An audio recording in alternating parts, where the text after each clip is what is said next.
So, Screen too. you know net gesê. Okay. What? That was so weird. Hello, ladies and gentlemen. Welcome back to the Brass Gasconade. This is episode 6. We are Nat Zero, and we'll be seeing you a moment. What the fuck? We're going to be seeing In a you moment. in a moment, not a moment. You're not a moment. Be right back, ladies and gentlemen.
Cool. Ons moet allemaal Dungeons and Daddies lezen. Ek glo Stefan online is, by the way. Kan ek dit net gou No, bring? they're not the people they. Wij doen probably universiteitswerk. Yeah. Dis ek wag, ek gaan hom ping. Ek sal hom ping. Anyways, on that note, ladies and gentlemen, welcome back to the Brass Gasconade. This is episode 6. Unfortunately, we are 2 members down tonight, and the other individual, Mr. Vox, is on his phone because he's not currently able to be at his main PC. But he's still here. But he's still here, which does show dedication more than others in this group, but it's okay. We won't say anything. Whoa, the shade! Shade, bro. Shade. I'm gonna see what I can do about potentially adding like a little thing for Vox on the phone so that you can at least see when he is speaking. Oh my gosh. Oh no, that's not what we want. And then do this, and we do this. No. Sorry for What? the technical difficulties. We will be with you in one moment. Oh no. Oh wait. I have to copy this thing over.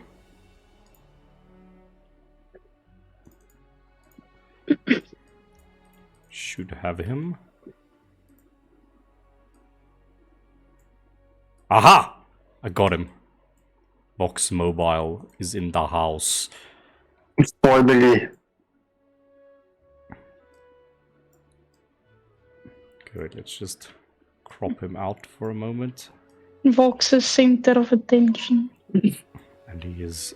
That's what you get for being the loyalist. The loyalist to the loyalist. emperor. Okay, Embre. we got him, ladies and gentlemen. We got him. We even got Sylvester this time. Cool. Okay. So, the last time we left off in the Brass Gasconade, our agents were in the midst of combat, fighting against the Raven Gang, a gang of misfits and thugs that were terrorizing the local area, and like stealing a certain green type of gem from local stores and such. The party investigated them and eventually traced, or rather trailed them back to their base. Maybe more of a drop-off point type situation, as you found a abandoned building, wherein there were a few crates and things lying about, and it looked like this place had been lived in for some time. There were empty alcohol bottles and things laying about, as if someone had been not partying there, but definitely hanging out there. You then discovered, after moving the crates aside, this was in fact a diversion of some sort, and this space that you found beneath one of these crates was in fact a small storage basement which didn't have much in it. It seemed that whatever was in the storage basement had already been taken away. But they did leave a few remnants. You found a few shards of Eulari, this green gem that seems to be on the Raven's mind, and also a map indicating a second location, somewhere in the southern industrial district within a heavy construction area, essentially. You scoped this place out, had a few run-ins with with the Raven scouts there, but eventually you decided to return to this place in the dead of night, hoping to gain something from it. Well, rather, Vox followed one of the Raven's members farther until he got close to this place. Vox chloroformed the shit out of him, incapacitating him and tying him into a chair, hoping to use him as a bargaining chip. And then Vox signaled for the rest of the party to come. Now that they have some sort of edge on these Ravens, they were to confront them and find out exactly what is going on behind the scenes. You all arrived with this man, the father of a one Escher Kesho, the Earth Genasi member of the Ravens, tied to a chair, and you began to engage in conversation with these Ravens. The conversation quickly went a bit sour, diluted a little bit, and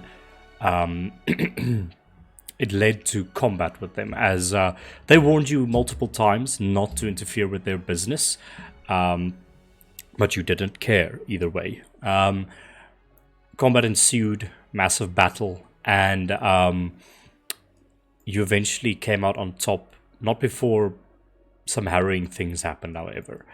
It seemed that they had no care for Jador Kesho, who is the father of Escher Kesho, one of the members of the Ravens, and the captain of the Ravens ordered Escher Kesho, who seemed to be like his second in command or something, to shoot his own father to show his loyalty to the Raven gang. But he barely survived a shot to the chest, which knocked him out. But thanks to Alora's quick thinking and alchemical skills, she was able to heal him so that he would not die on this day. But as you engaged in this combat, Vox thought he was being all sneaky about it, but it seems the Ravens had prior knowledge to you being there, being that you asked them a few questions, actually, the day before, when the Barbarian brothers went there to potentially scope out the area. But also, something I'll tell you now, but you wouldn't really know, but that alarm spell that was triggered when you kicked down their door, that was one of the main reasons why they knew you were coming. I don't know if you remember that little piece of lint or silver that sort of sparkled when I was waiting for someone to do an Arcana check on that. Yes. I knew what it was, but Sergey wouldn't. Yeah. I was waiting. Oops. But nonetheless, it seemed they brought some extra muscle along in this encounter, and Vox being the one skulking in the shadows, he met with said muscle as a massive unit of a man wearing a reddish, leathery, striped jacket. What's it called? A straight jacket. Straight jacket. That seemed to be sort of torn open as if he broke from it. His eyes red with rage. This individual, assaulted Vox, knocking him out in one hit, and also collapsing a corner of a building in doing so. You quickly then notice this individual creeping up from behind. The battle was tense as the Ravens tried to overpower you, but eventually you got the upper hand, and then they decided to try and flee with the Euleri that they had stockpiled there, which is a singular sort of medium-ish sized crate that they were trying to lug out of there. But the weird straitjacket individual and the Ravens were seemingly no match for your prowess, and you eventually, well, they were a match, but you beat them at the end, and you eventually, essentially, not captured, but destroyed all of the Ravens, all except Escher, who Jador, his father, begged you not to kill, to give him another chance. He is only a boy and is also his son. It seems that some discipline is going to be administered there. You also discover that Escher has some ambitions of his own. He wanted to become a businessman one day. He wanted to go to a college, but it seemed that circumstances wouldn't allow him to do that. His father is doing well for himself, but to get into the certain school that he wanted to go to, his father was not earning enough. And it seems that because of this, Escher got tangled up in some gang business to make some money, but eventually it became more than just the money. He became caught up in their ideals and their way of doing things, and sort of het die padbyster geraak, if I can use my Elvish to say that. But nonetheless, you all discovered a few things when talking to Escher, or slash mildly threatening him, and you discovered that the Ravens were in league with a group known as the Crimson Dawn, who some of you may be familiar with, but I've not shared yet.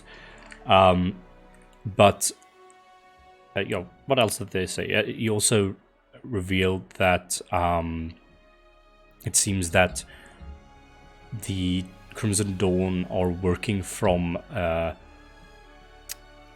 I said that they are working from the Ivory Winery, and that they are seemingly using that as sort of smuggling routes for the so-called bleed that they make, a word that Escher used but no one truly asked out about, and that 4 places in particular are well connected with the Crimson Dawn and the Ivory Winery, which are does someone have that list? Last Morsel, Gloak's Bar /Inn, Saxophone Sam's, and Bad News Bar. Those 4. You then, with this knowledge in hand, you proceeded back to the HVC headquarters for a night's rest. And not before Shiloh seemingly... Shiloh, just remind me, did you tell anyone where you were going? You Nope. No. I walked. People were being mean, so I walked. You walked out, they saw you walking out, and then... Green called me a fake. Yeah. I didn't vibe with that. Fair enough. And some other things happened, but you don't know about that. But yeah, I think that is pretty much caught up. You all can take a long rest. Wait, who doesn't know about what? Sorry. Like the whole thing with Shiloh thing. Oh yeah, Can yeah. you say that? Yeah, I will get to that just now. Okay. But yeah, Shiloh not snuck out. He walked out in search of answers, as it has now been revealed that Shiloh is in fact not human. He is something else, or something of an automaton-like nature. And he walked out to go find some answers. As this journey he has been on with you guys has revealed some things, but not with much clarity. He decided to go back to the place where it all began. House Attaway, specifically the sort of secondary, smaller building built on their premises. And with that, he tried to sneak in the dead of night, but it is a well-guarded, well-fortified, noble house, where not just anyone can sneak in, and with a plethora of bad roll after bad roll. Unfortunately, you were unable to unlock the gate before the guards caught up to you. You had to run, but you couldn't navigate through the city since you don't seem to be familiar with this part of the city. You don't seem to be familiar with the city at all, in a sense. And the guards eventually caught you after you fell off of a pipe that broke that you were trying to sneak over. Crashed into a bunch of trash cans, and they caught you. And with the last words, something clicked in their heads, looking at your apparel that you were wearing, the specific bag of holding you were carrying, uttering the words, "Wait, you're supposed to be dead." And we ended this session there. So, where we are going to pick up, everyone can take a long rest for me. Even Shiloh? Not yet. And Laura was waiting for Shiloh to get back. Okay. Fucking had to go. In that No. in that case, everyone take a short rest instead of a long rest. I know maybe you've already put it through. It's fine.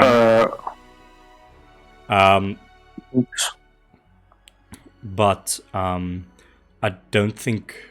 we'll see what happens. So, Alora, you're sitting and waiting for Shiloh to return.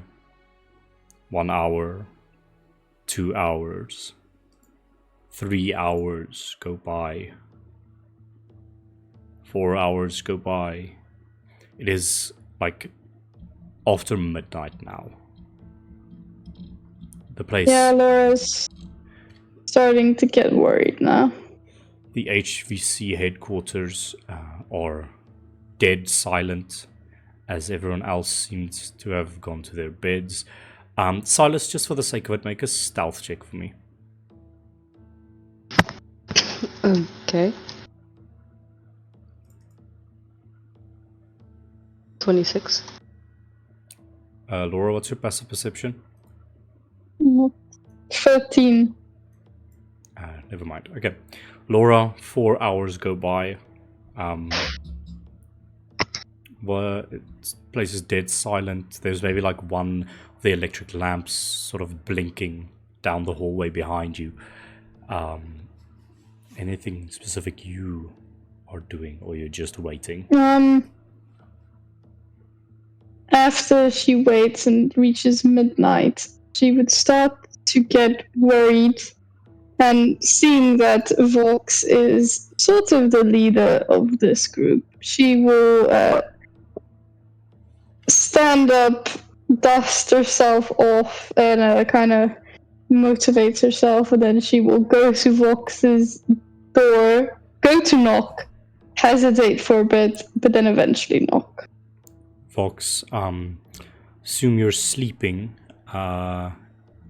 Gentle knock, or whatever, knock at your door. Almost not a gentle knock, a scared and afraid knock at your door, a hesitant knock, awakens you from your slumber. The room is completely dark, but as there's like this muffled knocking in the background, there's just this one white light that just appears from the corner of the room, which is Vox's left pupil just switching on, basically like an LED light. And he just kind of rises up from the bed, very annoyed. And I think you only see his silhouette because his mask is not on at the moment. But he swiftly gets up and just irritantly puts on all his clothing and stuff. And I think Alora, after like a few minutes of wait, the door just. I think you stretch out your hand to knock again, and just before you can make contact with the door again, it just flies open, and you once just see the brooding so-called leader of the group staring back at you. I'm sorry to bother you, Mr. Vox, especially since you were sleeping, but Shiloh hasn't come back yet, and it's already past midnight, and I'm starting to get a bit worried. He just kind of looks at you. Then there seems to be a bit of thought circulating through his hollow mask, but I think after a moment he just closes the door again. What? But, Mr. Vox, aren't we gonna go look for him? You receive no answer. Well, Wow, okay. I guess I'll have to do it myself. And just before you turn around, the door flies open again, and Vox stands there with an empty coffee jug, and he makes his way to the kitchen. You really always have to be so dramatic, Mr. Vox, huh? He just keeps walking. And she just like a puppy walks behind him. I think there's just this long, awkward silence in the kitchen where Vox and Laura are just standing a few centimeters apart from each other, and Vox is just waiting for whatever the kettle is at that time period to just finish there is cooking. a kettle. The other It's just the silence, and then just like from the kettle. How'd you sleep? He kind of he almost looks like his head is rotating a bit, but he doesn't seem to respond to that question. Where's Sylvester? Is he here? I think you just hear a Somebody mentioned my name. Hello. and Sylvester just pops out of Vox's cloak again, and he's like, Oh, yes. Good morning, dear. What time is it exactly? and he just kind of wipes a bit of dust from his eyes. It's past midnight, Sylvester, and I woke Vox up because Shiloh hasn't come back yet, and I've been waiting for him, and I'm getting quite worried. Well, my dear, I'm sure everyone has their own agendas and whatnot. I'm sure he just went to run a few errands, that's all. Well, you saw the state. He was just in a fight, and now he's wandered off. He could be hurt, and it's quite late, Sylvester. Maybe he would have come back. Maybe he's really upset with us.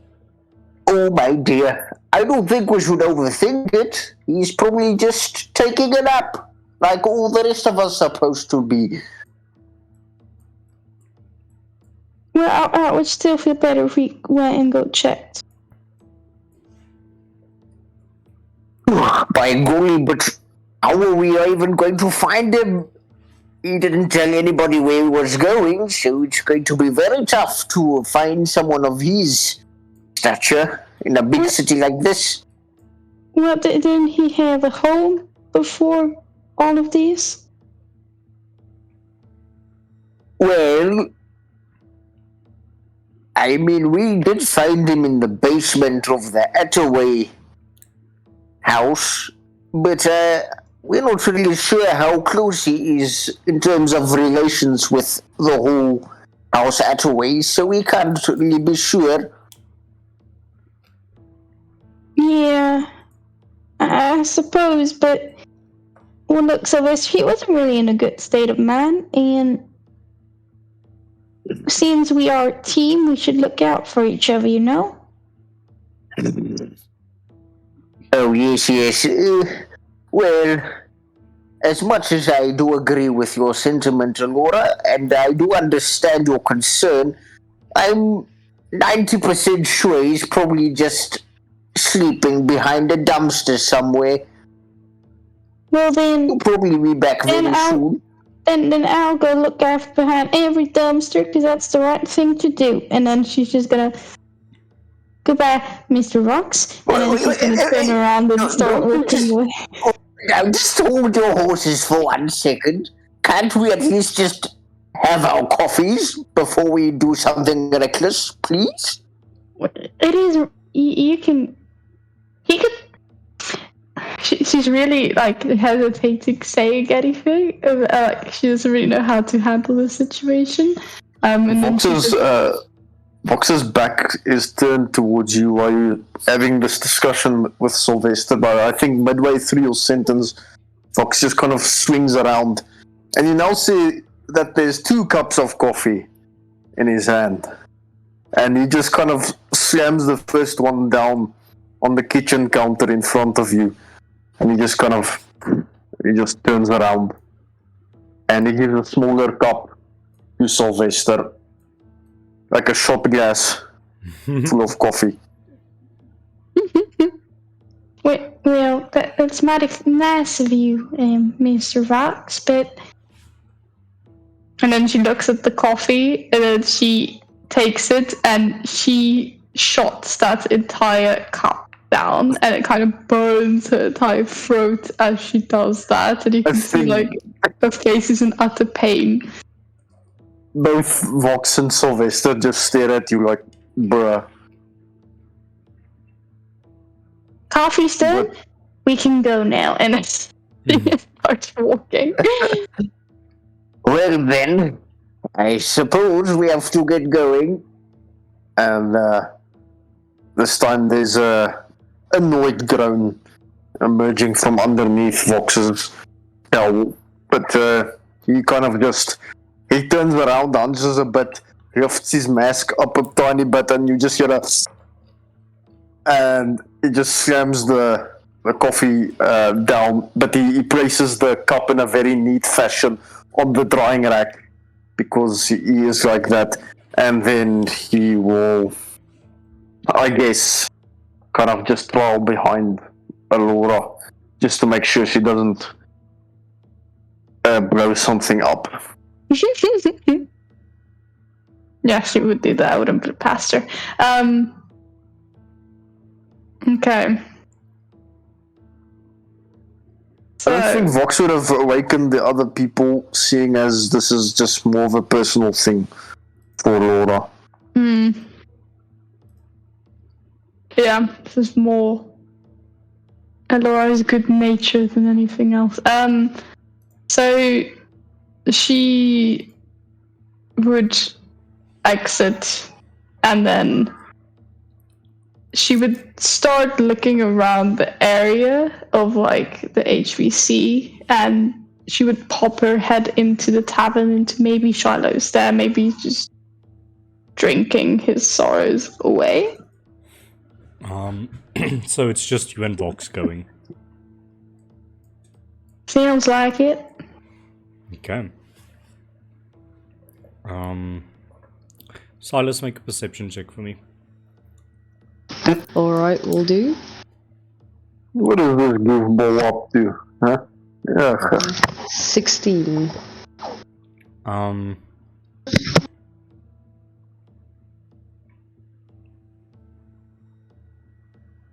Actually,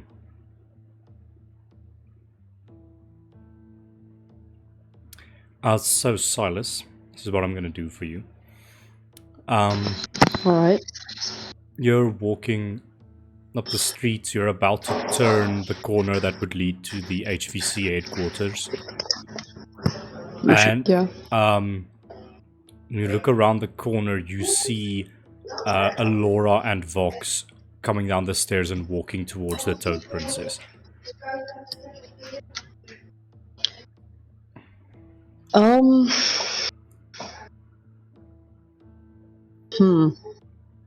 Alright. Silas will look where they're going, and then just when they're far enough away from him, he's going to like go up behind them. So you're gonna sort of wait for them to pass and then go into the HVC? Or No, he wants to follow them, but he wants to go from like their backs, as if he came from the HVC. Oh, okay. Yeah. Make a stealth check for me. Yes. I think, Keegan, I think Vox will also just do a general perception check when we come out, because he's always on the lookout for, like, any people who might potentially be eavesdropping. Okay, yeah, I was gonna Yeah, say... and shouldn't Alora also make a Yes, perception check because she's actively looking? Yes, I was gonna suggest that. So, both of you make a perception check. What's your stealth check, Silas? 18. I got a 30-20. Oh, Yikes. oh, I got a 19. Oop. So this is what happens. Silas, you come around the corner. You see them. Just as you're about to go back into the shadows, they spot you, and you know they've spotted you. You all see Silas sort of creeping around the left-hand corner of this alleyway that you're now walking through. Yeah, did you see that as well, Mr. Rox? No, he's like Silas is standing in broad daylight. Oh, to you, I thought he was like ducking no, behind. he didn't duck behind. I think like it's that awkward No. thing where you walked out into the light, Silas, and then you were like looked to the side and you saw them there. So it's like very obvious. Yeah. You're in the light. They've seen you. You all see Silas coming around the corner. Not like suspiciously. Just Well, you walking. see Silas with his mask on, basically. Okay, so the sort of wolf skull mask. I think Vox just crosses his arms when he sees me. Where have you been? Oh, guys, hello. I was just out for a little walk in the moonlight, you know. Is Like, there any visible scarring or anything on Silas's body? Anything new? Make a Yeah, anything new? Make a perception check. Insight check. Inside check box. Deception check, Silas. Oh wow, I got a 5. Deception. Yes, deception. He's inciting. So Yeah, oh, you deception. you make deception. I he heard makes insight. perception. Okay. So, Alora, it's Silas. Yeah, you don't notice anything different. Vox. I got a 24. Damn. Yeah, Vox. Silas is being truthful. I think dust of steam just emerges from underneath Vox's mask, but yeah, then his attention just seems to shift to the matter at hand, which is Alora's business. What are you guys doing? Well, we're looking for Shiloh. He hasn't come back to the HVC yet. Oh, I'm getting quite worried. And I've asked Mr. Fox to help me. oh, and he agreed? Wow, that's very nice of you, Mr. Vox. Do you need any help? More? Yeah, well, I would appreciate it. Alright, well, I mean, then I'll help you search, but where are we gonna look? Well, Excuse me, might I interject? Hello, Sylvester. Oh, hello there, Silas. What has been keeping you up so late in the evening? Oh, just a little walk. Yeah, I couldn't sleep, so I just went for a walk, yeah. A casual walk with a wolf mask on, yes. Very, inconspicuous, yes. Anyway, it's not nice to judge, Sylvester. I'm not judging, I'm just saying it's an interesting gesture, you know. Anyway, It's not my business to intrude on others, unless I get paid to do it. uh, so, I reckon the best place to search would probably be somewhere nearby the Attaway estate. I don't know. Isn't It's the that only like place I can think of. Well, isn't Yeah. it technically where maybe that? Yeah, maybe. The only reasonable thing I could think of but is if isn't I that was upset, really I would want far to go away? home. Isn't it really far away though? Well, Oh. Well, yes, he might also just be at a automaton refuel station, you know, now that we all know he's a robot. Oh, Still getting Sylvester, used that's to a that. little bit low though. Hey, that wasn't me, that was Vox. Mr. Vox, that wasn't really nice. robots kind of still have figures. hearts, Mr. Vox. Sorry. Oh, she Yes. says that. Some really do have hearts and feelings. You don't know that. Even though Shiloh seems not to have feelings, but Just a note. robots should have feelings. Just a note. Like, there's no such thing as a human automaton. You have steam engines that can be like four-legged walkers and things like that. Just to clarify, there's nothing. A sentient robot does not exist in this world. Any automaton that exists cannot speak. It has like mechanical and practical functions. So like Shiloh is an enigma essentially. So it should still be a bit of a culture shock. It is definitely a us culture all. shock to all of you. It's not like he's just a robot. Don't worry about it. It's weird. In that case, then, Sylvester will continue with. Oh, by the way, on that note, I can't say I have seen any of his kind before. In fact, it's rather stupendous. Guess that's true, yeah. Kind of creepy, but I mean, maybe he's not fully robot. Like, that wouldn't make sense, because, like, they don't exist, do they? Like, fully Yes, robot yes, maybe people? maybe he's one of those metalheads, you know, like the brothers. Yeah, like, No. like Sergey and Alexander. If he'll let me, I could open him up and figure it out, but he probably won't let me. So. I have I a think feeling he'll you open up might to be anyone. met with resistance if you try Yeah. to do that. Wait, how else are we gonna know? We don't ask, we don't look.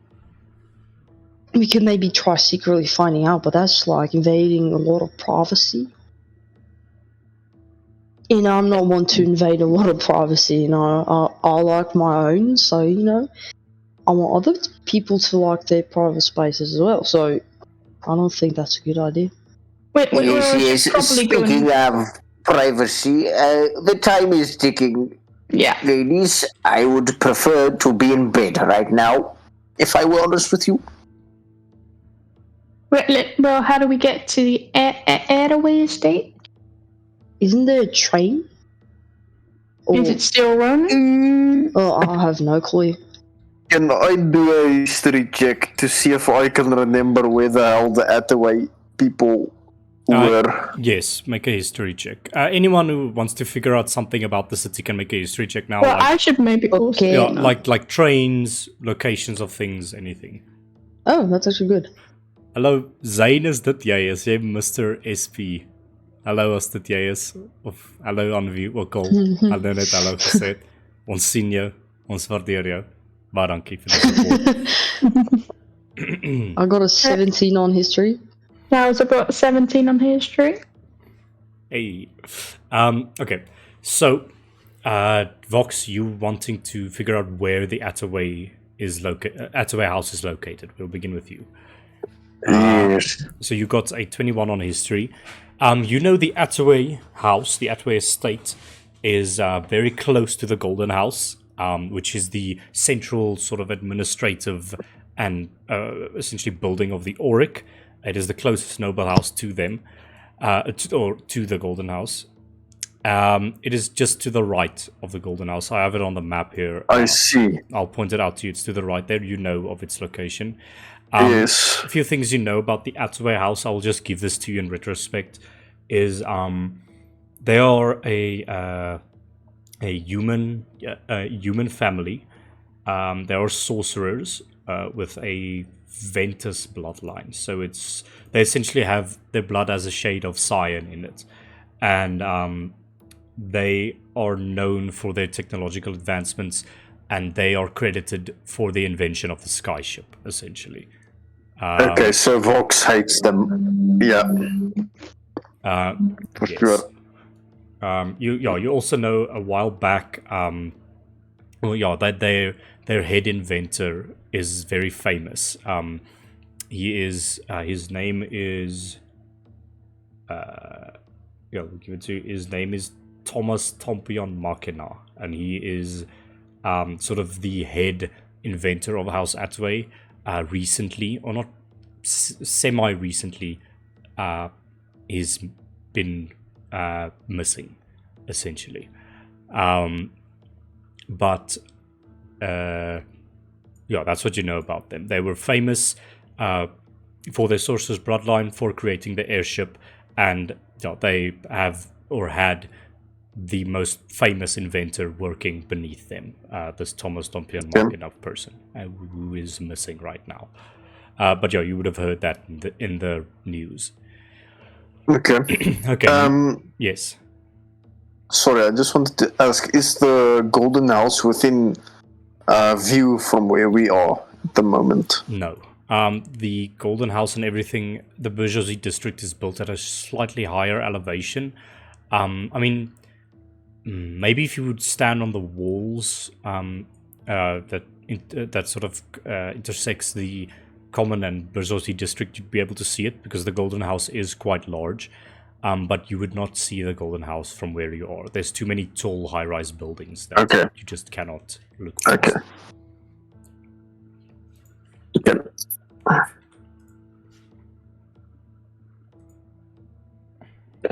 And information on trams, are they still running? Okay, so Aiden, sorry, there's just music playing. Anyways, information on trams. You know that tram cars basically run around the clock, but their frequency and the amount of rides do decrease when it goes later into the night. But what you might be looking for is the Alvida, which is it's basically like a steampunk bullet train that is extremely fast. It uses light magic to sort of move. It's quite fast. The Alvida, will only, I would say from about 4 o'clock the Alvida runs, but you could take tram cars to get there. It'll just take slightly longer. And also, like the mech taxis and things, they don't run at this hour. So your option is basically tram cars. Or something else if you can think of it. History check, anyone else? Silas. Did you want to know something? I did say a 17, but that was also just 17. For the trams. For the trams, you know the same for the thing. Music. My parents are watching music stuff, so excuse me. Yes, okay. Anyways, that's what you know. Trams would be running right now. If you had a personal mech for transport, that could work, but I don't think you have one. So that are your options. What are you doing? Nope. Seems like we're gonna have to rely on good old reliable, which is these two weird flippers at the bottom of our legs called feet. Vox will just start walking in a random direction and not say much. Would we know how long it would take to walk there? Quite long. Isn't it like 3 days? No, it's not that much, but it's definitely a few hours that you're gonna walk there. You're gonna basically walk from one side of Johannesburg to the other, like the city proper itself. So, jeez. Yeah. Isn't that gonna take way too long on foot?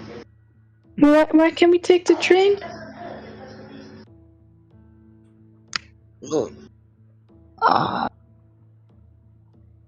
it's not going at the moment, is it? It's not. At this point, Vox is just standing across the road in a dark alleyway, and his eyes just flickering at the two of you. We need rest as well, though. Like, if we go now, what are we gonna do, like, tomorrow or in a few hours? Because it's, like, really late early right now. So, I understand. You guys can go back. I'm not keeping you here. I just don't think I would be able to get sleep if I let Shiloh alone. I get that, Alora, but, like, if we don't have enough strength, we're not gonna be able to do anything other anyway. If something were to happen to him, like we're only 3 people. What if it's something we can't do? Like, I'm not saying it is, but, like, you know, there's always a possibility. You know what, Laura? Silas does have a good point. I mean, we can go first thing tomorrow morning, but if he is truly in trouble, then we're going to need all the energy we got in order to help him. no, I don't know about you, but I'm still really tired. I'm not gonna lie. Like, I want to help, but, like, we can really go first thing in the morning if he's still not back. And we can ask for more help than we have right now. You can just see Alora's like looking to the direction of where they need to go, and then looking back and looking at the direction they need to go, and then looking back. And then And, like, she says, the trams will get us there faster anyway, tomorrow morning. We can go early, and then get there quicker. It will also be harder to see him because everything is dark at the moment. Wait. Alright. Let's just hope we're not too late by then. And then she just slowly, sadly walks in front back. Yes. We just woke up for no reason. I know, Vox. It's okay. Like, initiative is great. And I'm sure he's fine, or maybe he's just upset for what everybody said. And he needs a really, really long break. Maybe he's sleeping at his, at a place right now. We don't know, because, like, we don't know him, as we more discovered. I'm sure he's fine. We'll go tomorrow morning and search for him, if it's really necessary, if he's not back yet. And we'll go look for him. First thing tomorrow morning. Well, in a few hours, that is. Well. Okay. Okay. You all head back to the HVC headquarters and you bed down for the night, some of you with restless sleep. Laura, do you go to sleep? And I'm going to ask you that as an honest question. No. Okay.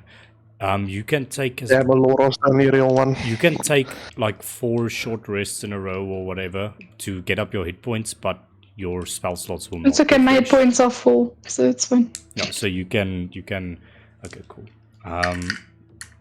I will say you also take a point of exhaustion for staying up for the night. Okay, fair enough. Now you move elsewhere. Just see.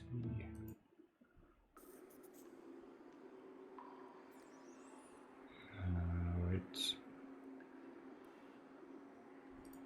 Actually, let me just find something for this.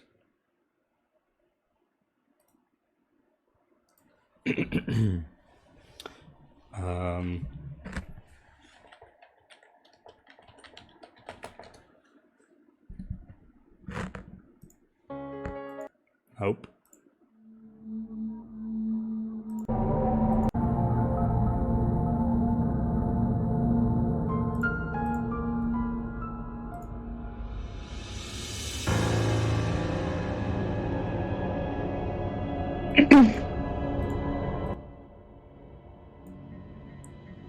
Shiloh. Guten Tag. A light goes on in what seems like a room that stretches forever in every direction. But as your oculuses focus, you notice it's some sort of a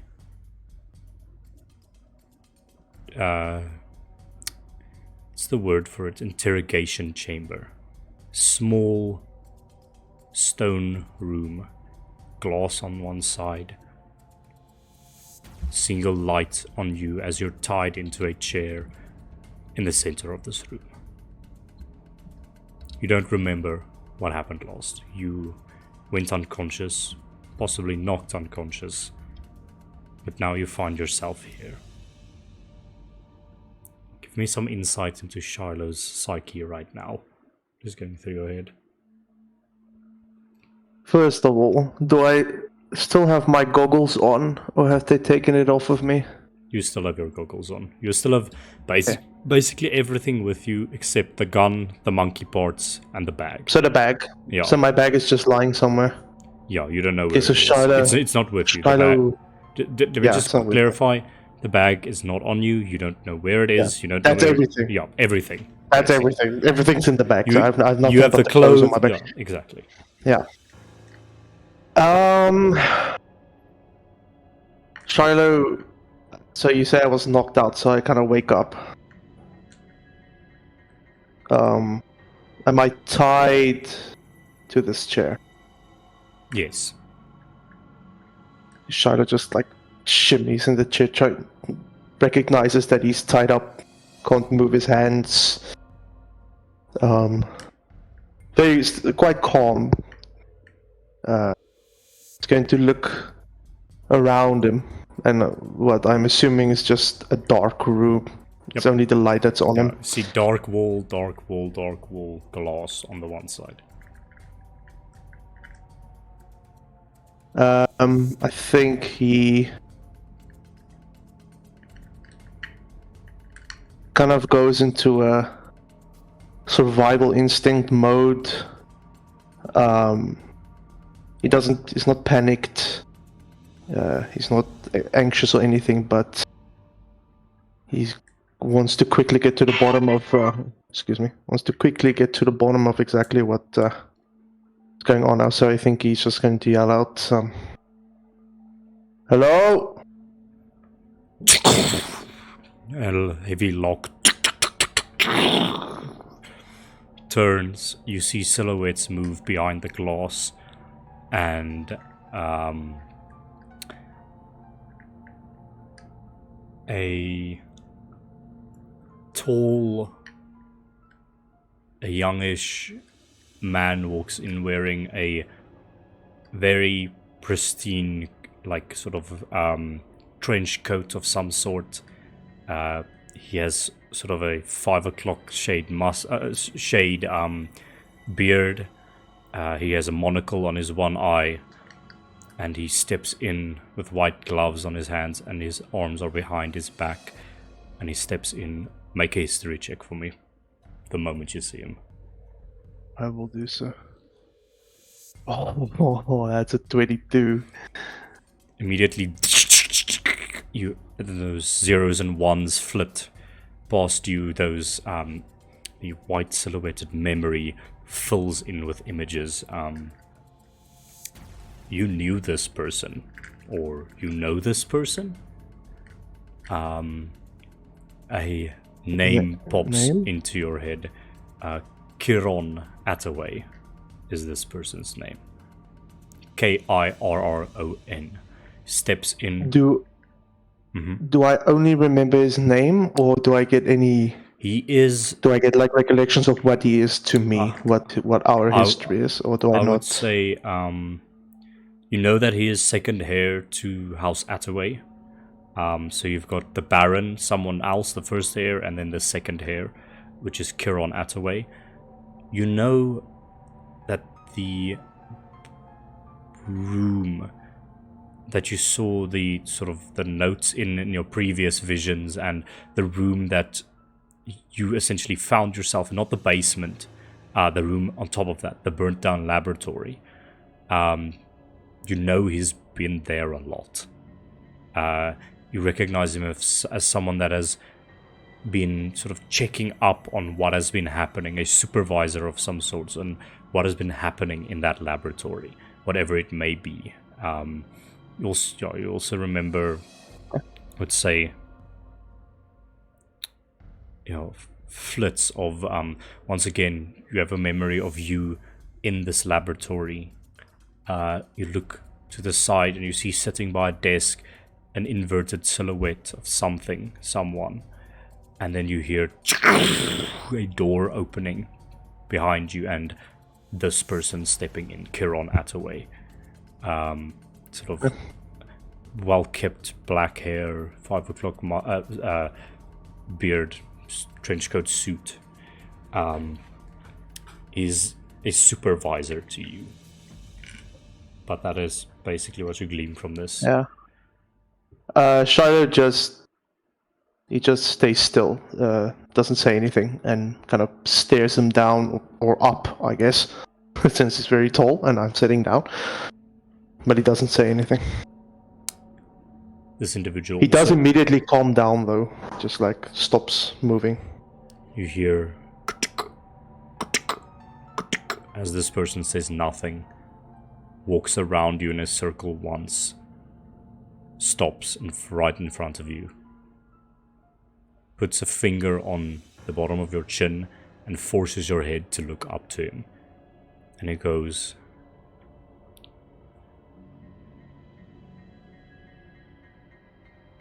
"My, how is this possible?"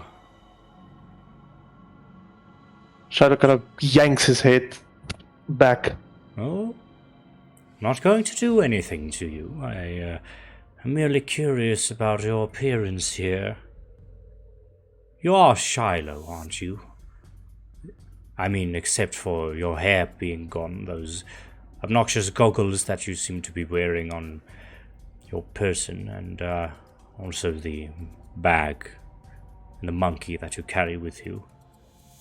That is your name, right? Shiloh?" Shiloh, he's just silent for a couple of seconds. He looks straight, and then he looks up again and he says, "Yeah."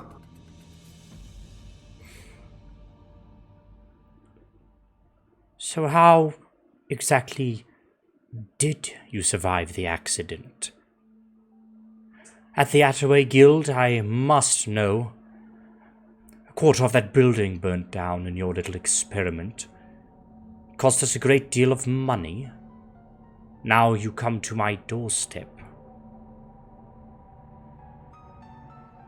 Why? And how? Is it even possible?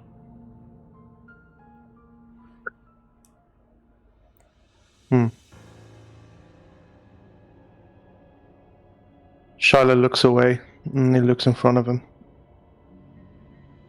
But he doesn't say anything. Right. Father probably taught you well not to speak out, but as you'll soon learn... Immediately looks up when you mention father. As you'll soon learn, your fate will be the same as his if you don't spit out some information. And he sort of basically puts his foot on the side of the chair, almost leans it over and gets really close to you, and he says, "What happened at the Attaway Guild? What caused the accident, Shiloh?" You gotta make a history check. No. No, okay, fair enough. He's just not going to recall.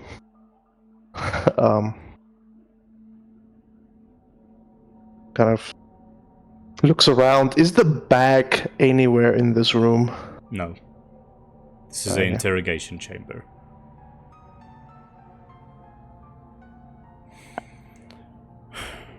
Well, maybe we can start somewhere simpler. Where have you been all these years, Shiloh? After the accident, we haven't even heard of you for... What's it been? Hoeveel jaar was dit, AJ? Zoveel soos wat jy wil hê. After the accident, we assumed you to be dead, and we haven't seen you for the last 2 years. Now you rock up with those goggles on your face and bald head. This looks to me like, I don't know, faking your own death to get out of our service, going into hiding, changing your appearance, all things the Attaway House doesn't like very much. What have you been doing for these last 2 years?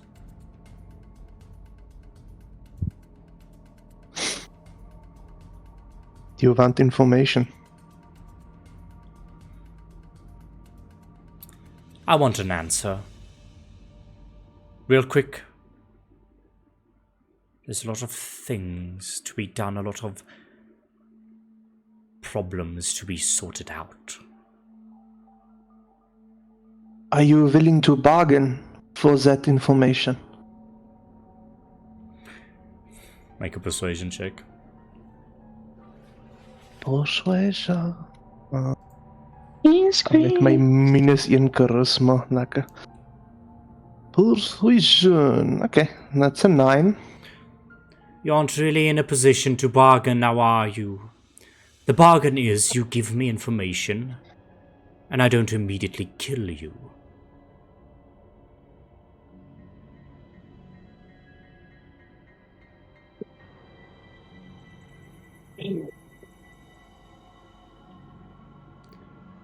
Where have you been these 2 years, Shiloh?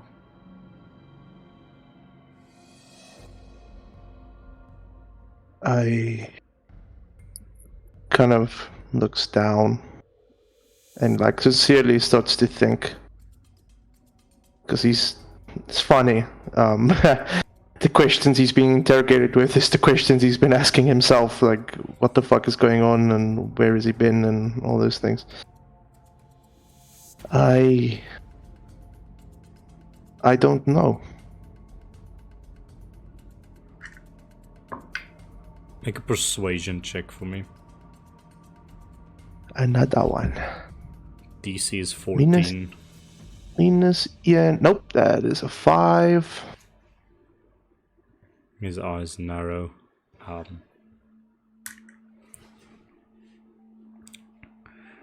Somehow I'm not convinced by your little alibi.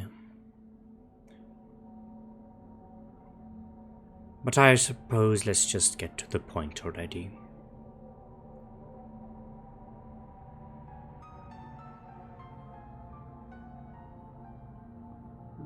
Where is it? Where's what?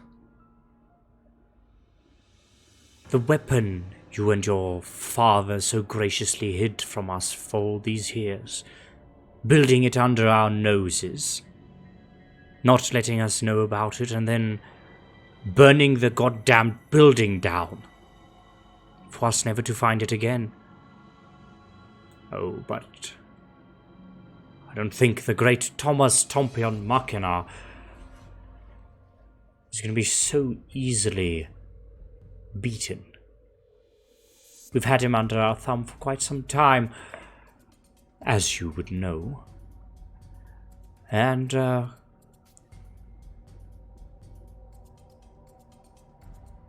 he secretly conspired against us. Built some sort of device to fight against us, the other nobles. Oh, but we found out. The Attaways always find out. And now I need to find out from you. Where's the weapon? I think you would notice that Shiloh is Shiloh is kind of disassociated from this whole situation, and he hasn't been listening because he just heard the name of his apparent father. So I think he just says, I think he starts to think out loud, and he says, "My father." Yes, your father. The great Thomas Tompion Machina. Make a history check now for me. Where did he hide it? That's an 8 history check. You think back. You've heard the name now. You look at that vision, those inverted silhouettes, and something like sort of glitches with them as a bit of black and grey texture comes into it, almost like an old TV, and you almost see the shape of that silhouette, but it doesn't fully render. And you know that this individual has that name, you just have no idea what they look like. My name is Shiloh Machina. That's my name. Oh, playing dumb, are we? Of course it is, and you should start spilling some information really quickly before I get annoyed. This is your last chance before things get messy. Where's the weapon? Where is Thomas Tompion Machina?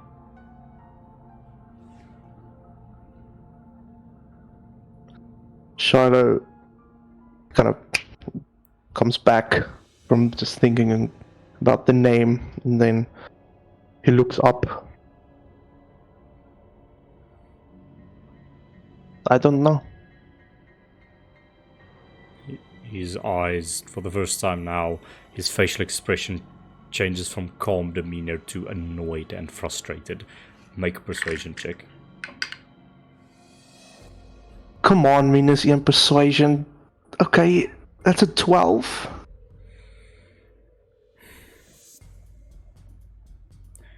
He sees that his demeanor changes. You really don't know, do you? Father been keeping you out of the loop? Not thrown you on the street to fend for yourself?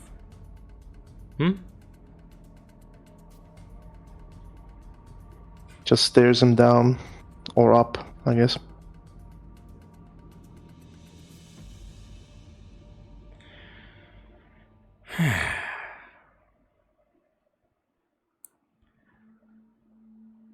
Right, let's move on to another question. Back to the incident at the Attaway Guild. Quarter of a building was brought down on your head. That stupid experiment room. How did you survive? Can I make a history check? Let me guess, no? No.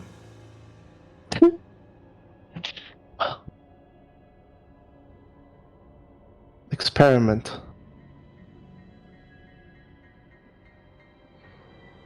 His eyes narrow.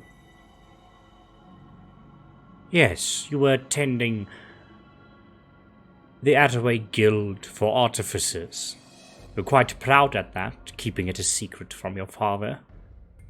So he didn't seem to really like it that you were getting close to us. We didn't mind. Your genius was quite wanted amongst the Attaways, but a day, you and that other girl, I don't even know what her name is, you started working on some sort of power catalyst of some sorts. It went out of control. Before long, the whole building collapsed on your head. Now make a history check for me.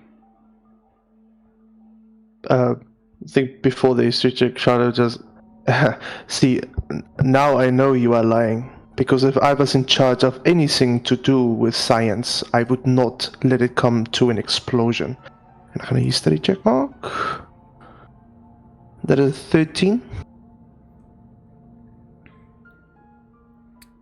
You don't get anything new, but you're reminded of a memory. One where you see behind a closed, like blast door, looking through the small sort of porthole of glass, you see that girl looking at you worried, moving on. And you look down, and you see a point of light, a crystal, swelling and filling with arcane energy. You look back at the blast door window, and a person with a crow mask stands, staring at you. You're wrenched from the memory. Shiloh's cocky demeanor immediately vanishes.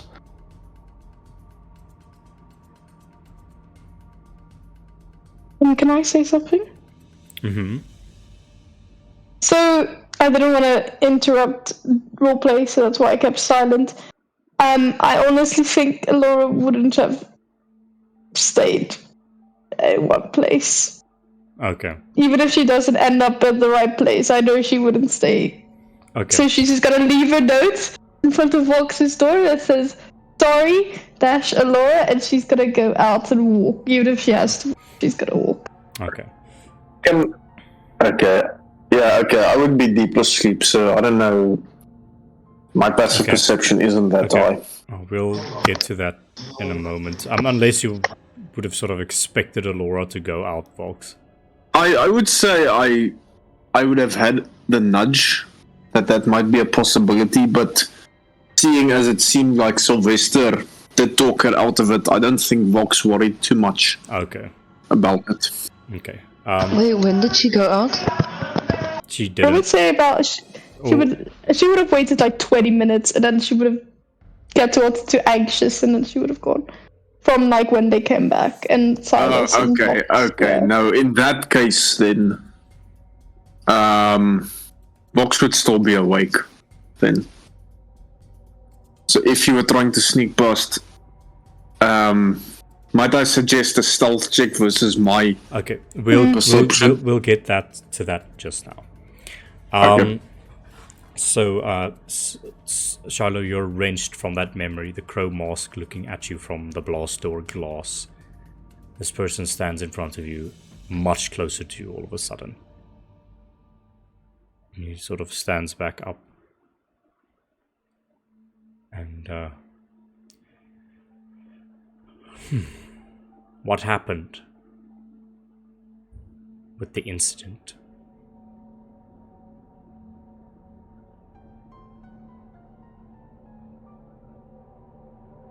Don't remember. I don't know what you're talking about. Make a persuasion check again for me, please. 13. Okay, you beat him. He sort of stands back up. So it seems.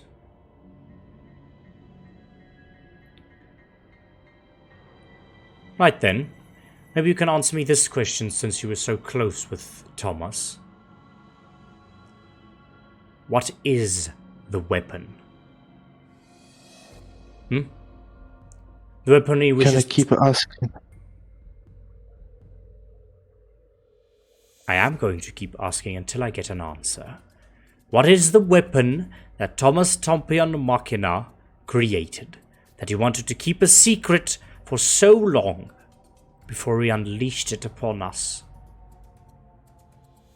Listen, I understand that the blood may take a little longer than usual to get to your brain, but gets this through your fucking skull. I don't know what weapon you're talking about. I don't know He what slaps incident you're you talking through the about. face, but he goes, and it reverberates. Ah, fuck! As he just sort of wrenches back, clutching his broken knuckles, as he definitely did it on his hardest. What the? He looks at you. What the hell are you made of? He moves closer. What are you doing? And he reaches for your goggles. Shiloh kind of tries to... He starts to move in the chair because he doesn't like the hand getting Oh. close to him. You don't like it, Maybe you should give me some answers. Last chance, and he grips the goggles. And the moment he takes off the goggles, Shiloh starts to scream in pain. Because there's a direct light on top of him, right? He hasn't taken off the goggles yet. He's Oh, he hasn't yet. He's I thought he clenching had. them. An answer, please. I don't have the answers that you He want. rips it off, and Shiloh starts to scream in pain. as And he maybe sees the glowing eyes for a split second, but I immediately close it and kind of very tightly, like, clench my eyes closed. he sort of shuffles back.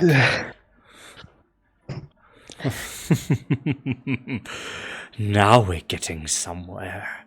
You hear the blood dripping from his one hand that is now almost limply hanging. This man, you can see he's... No, I can't see. My eyes are closed. Yeah, fair enough. But you get the sense that he is very put together and knows how to steel himself. So of the breaking his knuckles against your cheek metal, he just carries on. And a shadow, you feel a shadow go over your eyes, and should you open them, you see his face just directly looking. What's this? And he's gonna do something. Ooh. Just blinks a few times, looks into your eyes, and then quickly removes his head, and the light burns into your eyeballs once again. He just moans in pain, and his sight is he can't see. Everything is blurred now.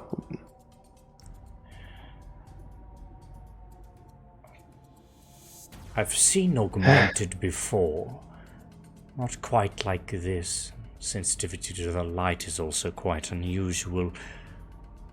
Do you think perhaps you're the weapon?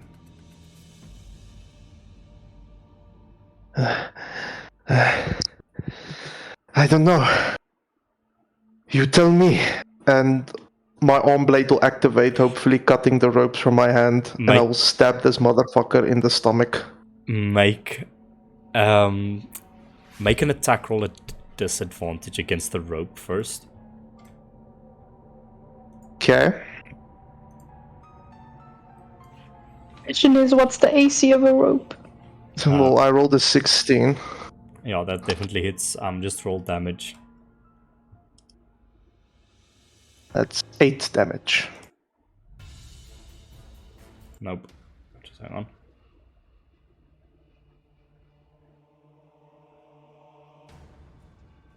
on. The arm blade clicks out, slices the rope, slices the chair into... It shatters through the wall, and he sort of stumbles backwards and just sort of holds his one hand in front of him and takes out a spell book of some kind, and cyan magic begins forming in his hands. Roll initiative, please. Oh. was hoping to get a little stabby stab in, but it's fine. Okay, I rolled an 8. Wait, okay. I have a question for you. How long was I like just out in that room, would you say? You are unsure, but you can take a short rest. but But I no, should not a be long sure, rest. okay. Not a long rest. If it hasn't been 6 hours, it's not a long rest. If it's less than 6 hours, it's a short rest. You only rest for 6 hours. Yes, I only need to sit still for 6 hours. It's called Sentry's Rest. Then you have a long rest. Yeah, dude, let's go.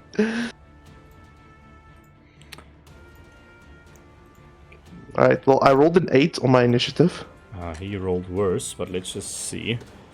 I'm about to kill Keegan's character. Let's go. Hang on for one moment, please. I just need to And before find... he asks you, does a 28 hit?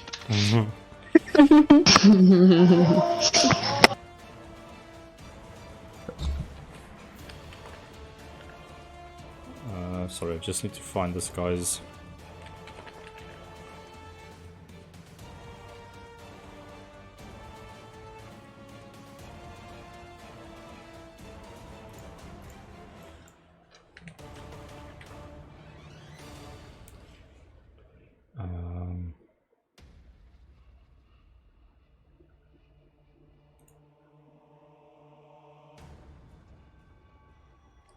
Oh, sure, we'll...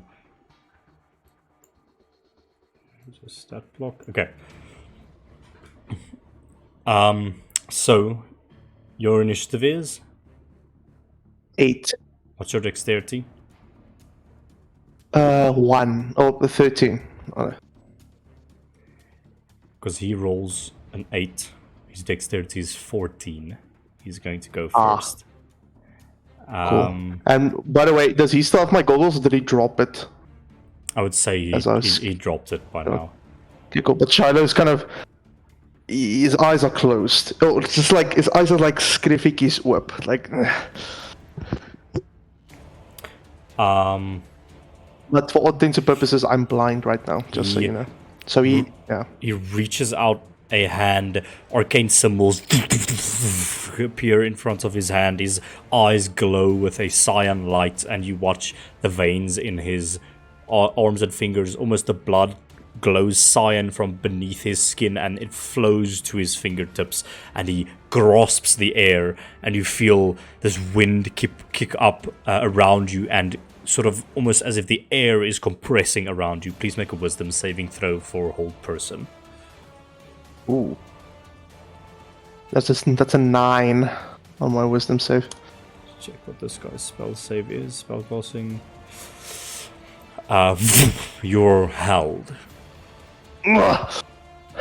You just feel the winds compressing against you. You sort of like try to move the arm blade. It rattles against the wind. Yeah, I think like what happened was I broke through and the ropes broke and the chair broke, and he kind of stumbles back, drops my goggles, and I just go to slash him, and he just immediately stops him. Like the blade is very near to his chest, and he just stops me. He grabs it and he sort of forces his hand, like almost with pressure, presses his hand down on your arm that was outstretched. Is almost forced to your side, and he goes, "Huh. Well, whether you know it or not, this is quite some unique and advanced augmentation, it seems. Wonder how far it goes. What's its power source?" And he walks very close to you, and in a non-sexual way, he begins unbuttoning your your overcoat and your shirt. Just sort of like The first non-sexual way. I don't think Boundaries, please. I don't think there is a way where it isn't sexual. To be honest. So also, I would say what he sees as he this is gonna sound very sexual, but he sees a very ripped physique. yeah, he like opens it up. What is this session? Okay. And So it's for all the Wattpad users out there, ladies and gentlemen. technology check for him, which is pretty high. And he non-sexually places a hand on your chest. And he says, Shiloh doesn't like this.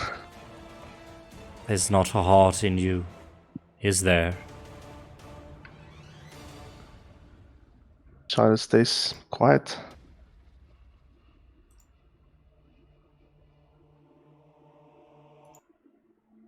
You can now make another wisdom saving throw for me.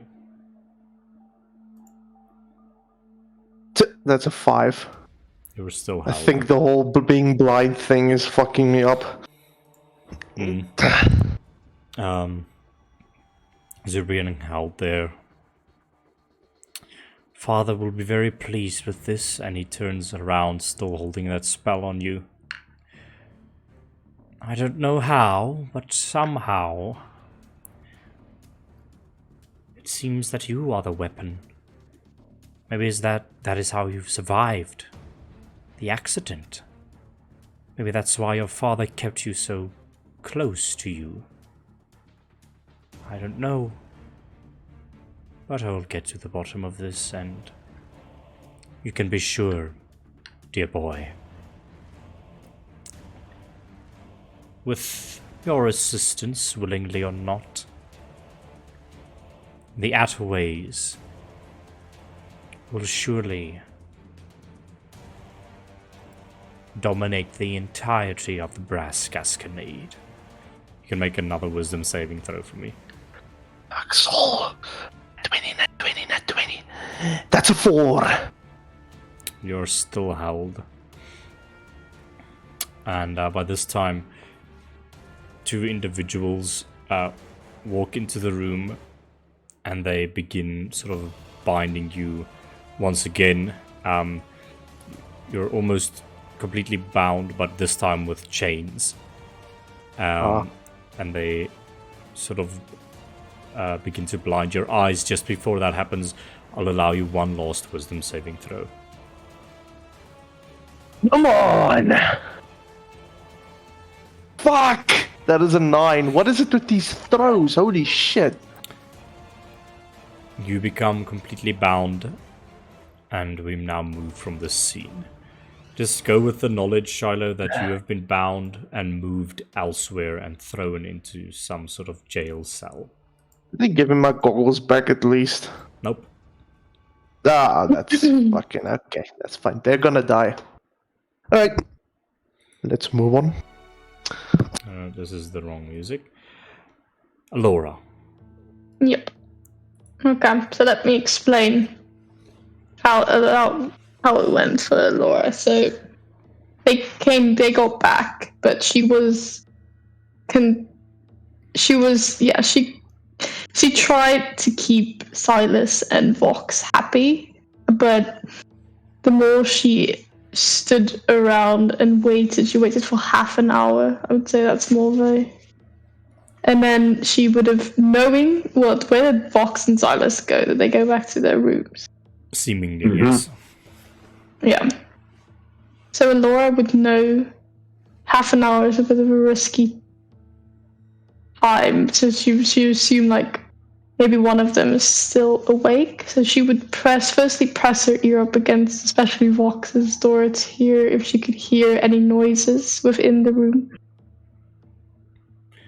Do they hear You hear nothing. No. Come. She hears nothing.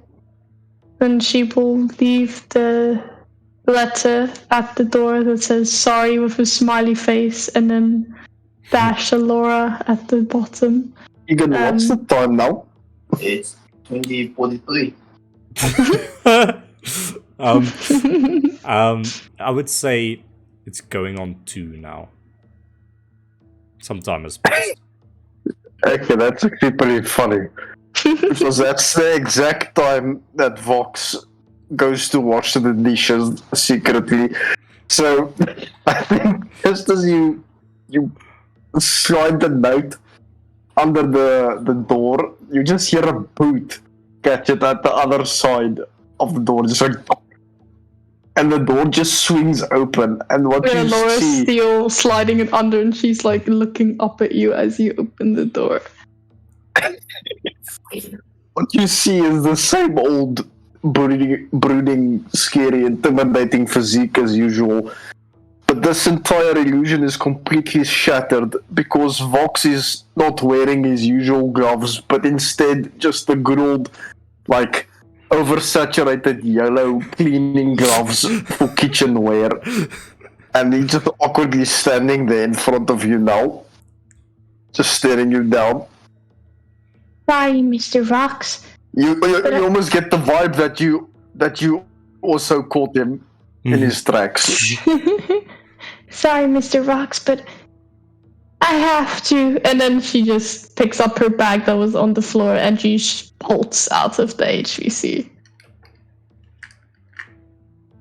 I think Fox just kind of bows down to pick up the note, and so you're running away as this happens. Yeah. Are you not giving him time to read the note? No, because she thinks you're just gonna stop her.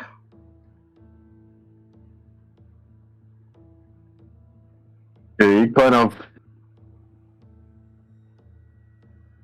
I think you just start running, and Vox confusedly looks at you, but then he kind of just grabs the note at the bottom, and I think without reading too much into the paragraph, he can kind of put the dots together, and you'll just hear a muffled groan, and he just kind of he hurriedly like rips off the kitchen gloves, and he just quickly disappears into his room again, and he reappears with his other two gloves, and as he comes around the corner, he just last minute stuffs Sylvester back into his clothes, like, "Hey, what are you doing?"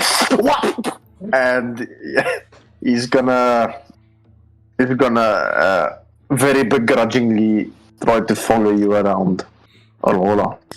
Okay. Laura, you run out. Vox comes shortly after, and Laura, you're almost shocked to see a silhouette leaned up against the end of the alleyway, looking at you the moment you come, or sort of looking away, and then the moment you come down the stairs, its eyes snap to you, and it goes, "My girl," and full on steps out of the shadows. Really? Really? He slowly walks. I'm just trying to help here. And he tries to walk, and he walks towards you. Couldn't help but overhear some conversations, and knowing you want to find him, don't you? That is why you are standing in front of me right now, and it seems you've gotten the brooding one in on it. Do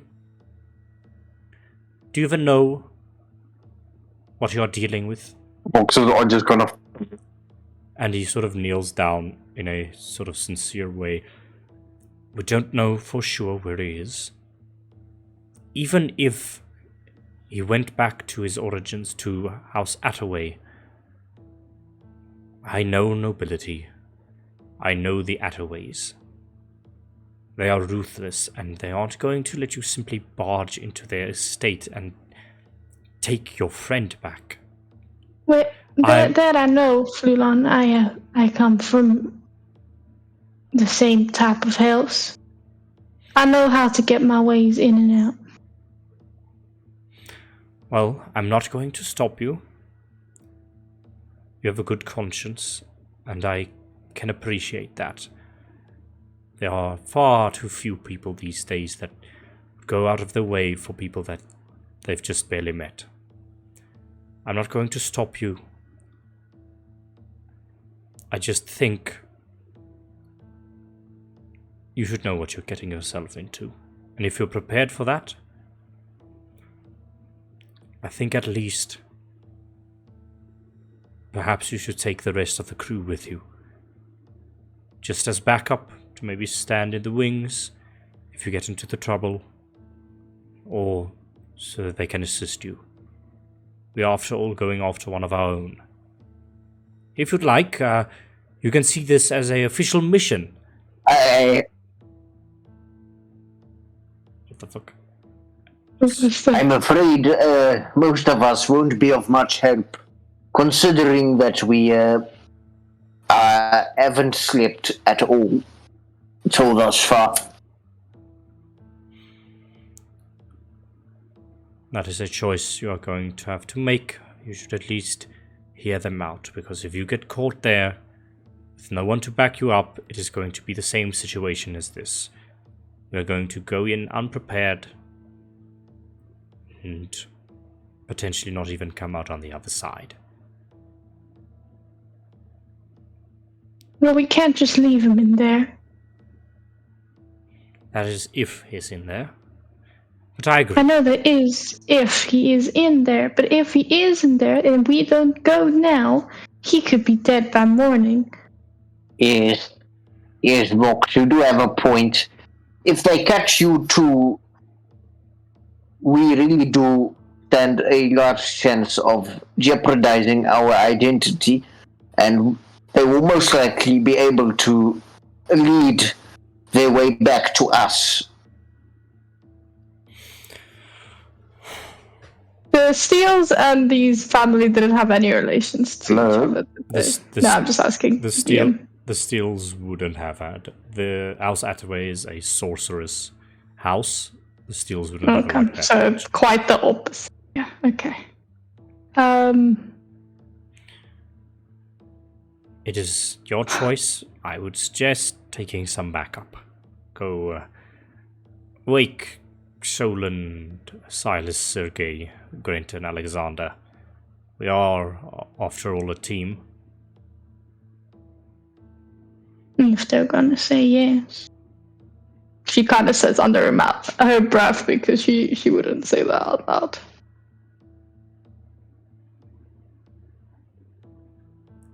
Well, fine. They can't say no if it's a mission. So let's try and do this. And he clatters up the stairs, and he like grabs a pot and a pan and begins sort of banging on it very loudly. Emergency summons! There is a crisis! Everybody, wake up! I must speak with all of you immediately! And he begins like banging on everyone's doors that are still asleep. Come now! Get off of your lazy asses! Someone might be dying! I don't know. Alexander and Sergei are very, very annoyed by that. Being rudely awakened from their slumber. What aren't you annoyed with? Good question. More annoyed with this. But they do get out of the rooms. Okay.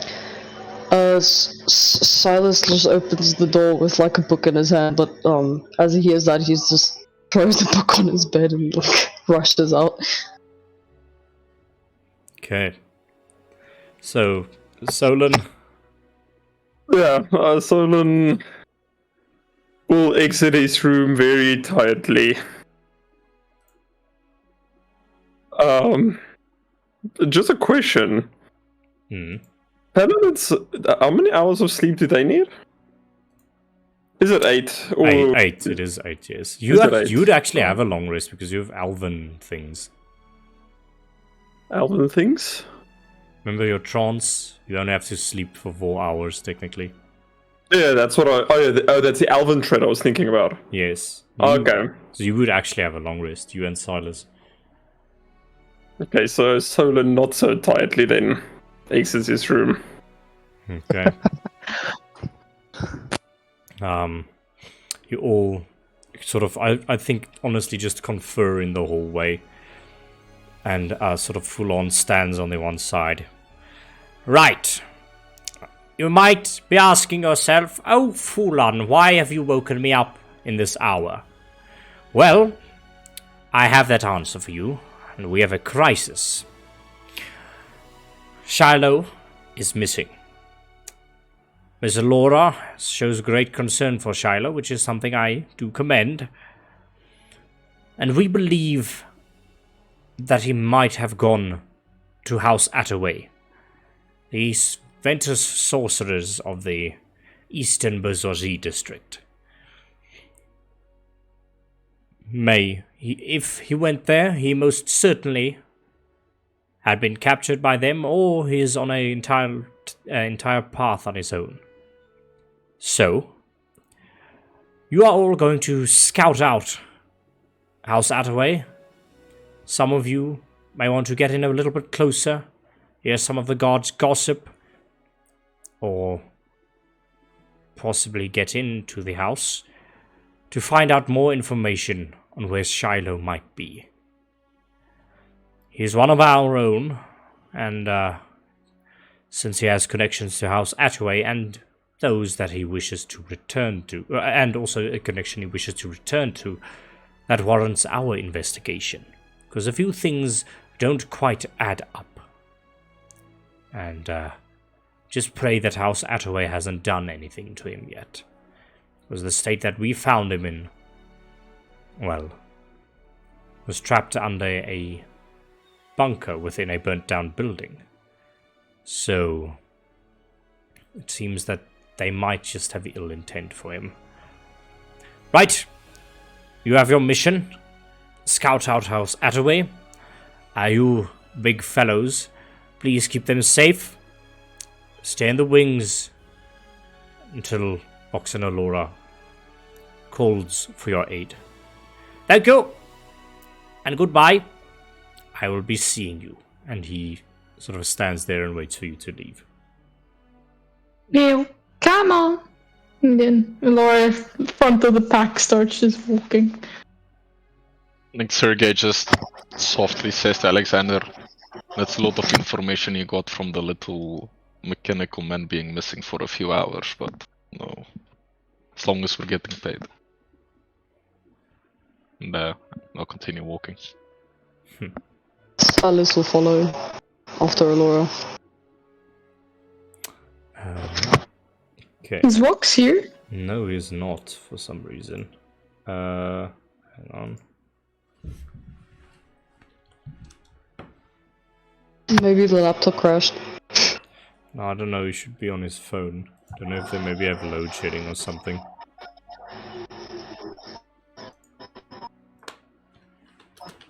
Just double checking, you said it's 2 a.m. currently. Yes, it is. What did we say your times are? Wait, 7 a.m. Sorry, what exactly is the timeline now? Because didn't we fight at the construction site at like 3 a.m. and then we came back and that's where Shiloh went off to go on its merry way? So is it the following evening or what? Is it the same Just evening? think for a moment, because I don't remember that myself. No, it is this. It was at sunset. That's how I Yeah. remember Yeah, the it last was a fight. It Isn't was it a just. sunrise? Okay, well, fuck. Oh, I'm not muted. No, yes, it remember was a us saying- sunset. We literally went to the combat while it was becoming dark. Yeah. So it was probably like 7 or 8 by the time it became dark. No, remember, Ox we waited need to for the come- farther shift to end, which was like to at end 11.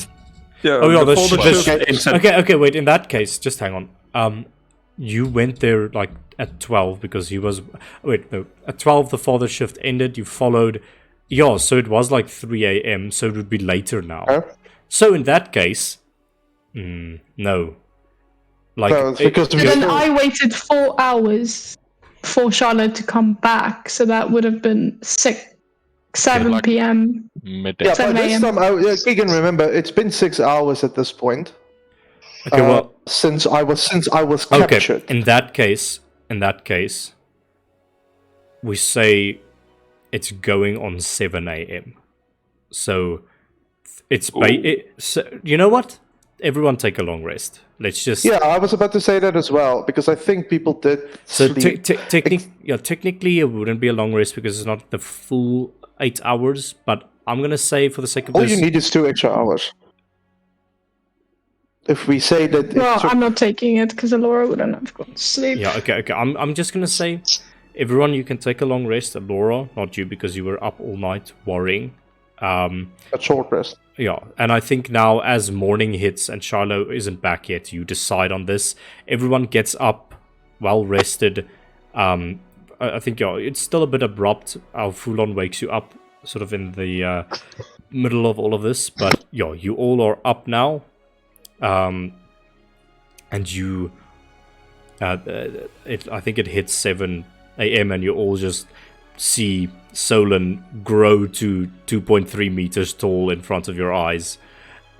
Just sort of like as you're having the conversation with Fulon, he just grows and is no, it's not yet Zenith state. He gets like bold state. 1.9 It's meters tall. 203. 203. Oh, it is 203. Okay, so you all just watch as Fulon is talking. You notice his eyes aren't focused on you the whole time, and when you look back, you see that Solon is indeed 2.3 meters tall, or 2.03 meters tall. So he's very tall. And Fulon just goes, well, that's immaculate timing. We might need that if we're going up against the Attaways. Well, what are you all standing around for? Well, let's go. And then follow first to the back. Okay. Silas followed, as I said. Yeah. So, and by this time, the trains are available to you. So, if you'd like, it's going to be basically... I'll say one gold piece each to take the Alvida to the Eastern Bourgeoisie district, where the Attaway's house is located. Okay. So whoever would like to sponsor that, or you can mark it off. How long is the walk gonna be? Few hours. Few hours. Yeah. Alright, who doesn't have money to board the train? Charlotte took all of Fulon's money. He can't sponsor. Anyone? Well, I think Sergei and Alexander is expecting this to be a company expense since it's an official mission. So they are going to expect to get their gold back for this. But I think they will cough up 1 gold each. Okay. Laura, do you have? Yeah, I'm covered. Thanks. Alright. Okay.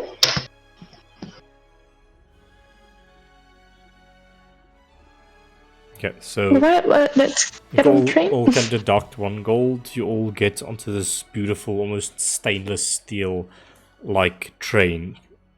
It hovers a few inches off of the ground. First of all, you walk from the HBC through the streets for a moment. You can now see that shops are beginning to open. Those mech carts are beginning to... those mech transport things are beginning to walk through the streets. People are beginning to get out of their houses, begin to make their morning coffees and take a few morning strolls. But the city is coming alive at this hour, and you see more and more trams begin to sort of whiz by you. Bunch of children run just close by your group as they're sort of playing on the side of the street. Maybe on their way to school. They have sort of school uniforms on. And you reach a train station which is like a block over, close to Stratgon Park. There would be a Alvida station. You get onto it. The train hovers a few inches above the sort of railway that's carved with all of these luminous runes on it. They all glow this white, yellowish color, and with a bolt of energy. You're sent on your way towards House Attaway. It is about, we'll say, half an hour's travel across the city from this distance. Is there anything you would like to talk about as you're on this sort of semi-crowded express train? Just see the city whirring past you for a moment. Just the buildings passing you, and then you're all of a sudden out looking a neighborhood as you're on a bridge of some sort.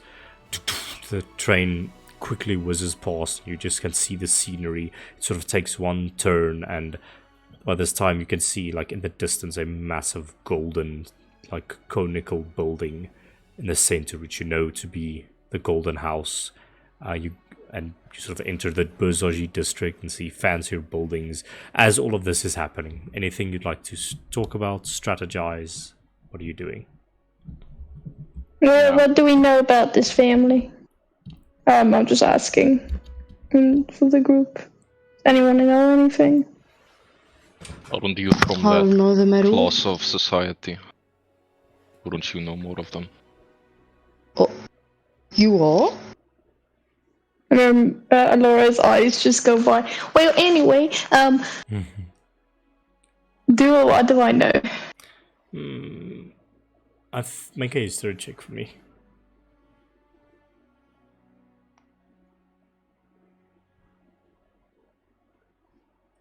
That's a 9. You know they're sorcerers. You know your family didn't like them very much. They're a very, very powerful noble family, known for their arcane exploits, especially the invention of the airship, which they do make a fuck ton of money off of. Very pretentious, very stick in the ass type of people, but that's what you know. Wait, since they're sorcerers, do the two brothers maybe You I don't know, make you history might check. have heard of them? Can I do 2 rolls, one for me, one for Alexander? Or... Just do it with advantage. Ooh. 18. Yeah, you would know. It's sort of common knowledge, but yeah, you would know that there was a fire on their premises. Not but what, like a few weeks ago. It was in the news. It burnt down their sort of laboratories or something. You know that a famous inventor used to work for them, man going by the name of Thomas Tompion Machina, who was the inventor of the airship, but under the Attaway's name, essentially. But this individual, he disappeared about 2 years ago. Well, no. It would be about a year ago he would have disappeared. Yes. Or no, wait, just give me 1 second. Just thinking quickly. No. Now that I think about it, he would have disappeared also about a few weeks ago, very close to the same date that the fire took place. Oh no, he disappeared on the day of the fire. That's what you know. Yeah, they're Ventus people. They have a Ventus sorcerer bloodline. Their blood is a cyanish color, which you would know because you don't like sorcerers. Make it your business to know things about them. They have wind powers, and you know, other than that, there's not something specific. Let me just check.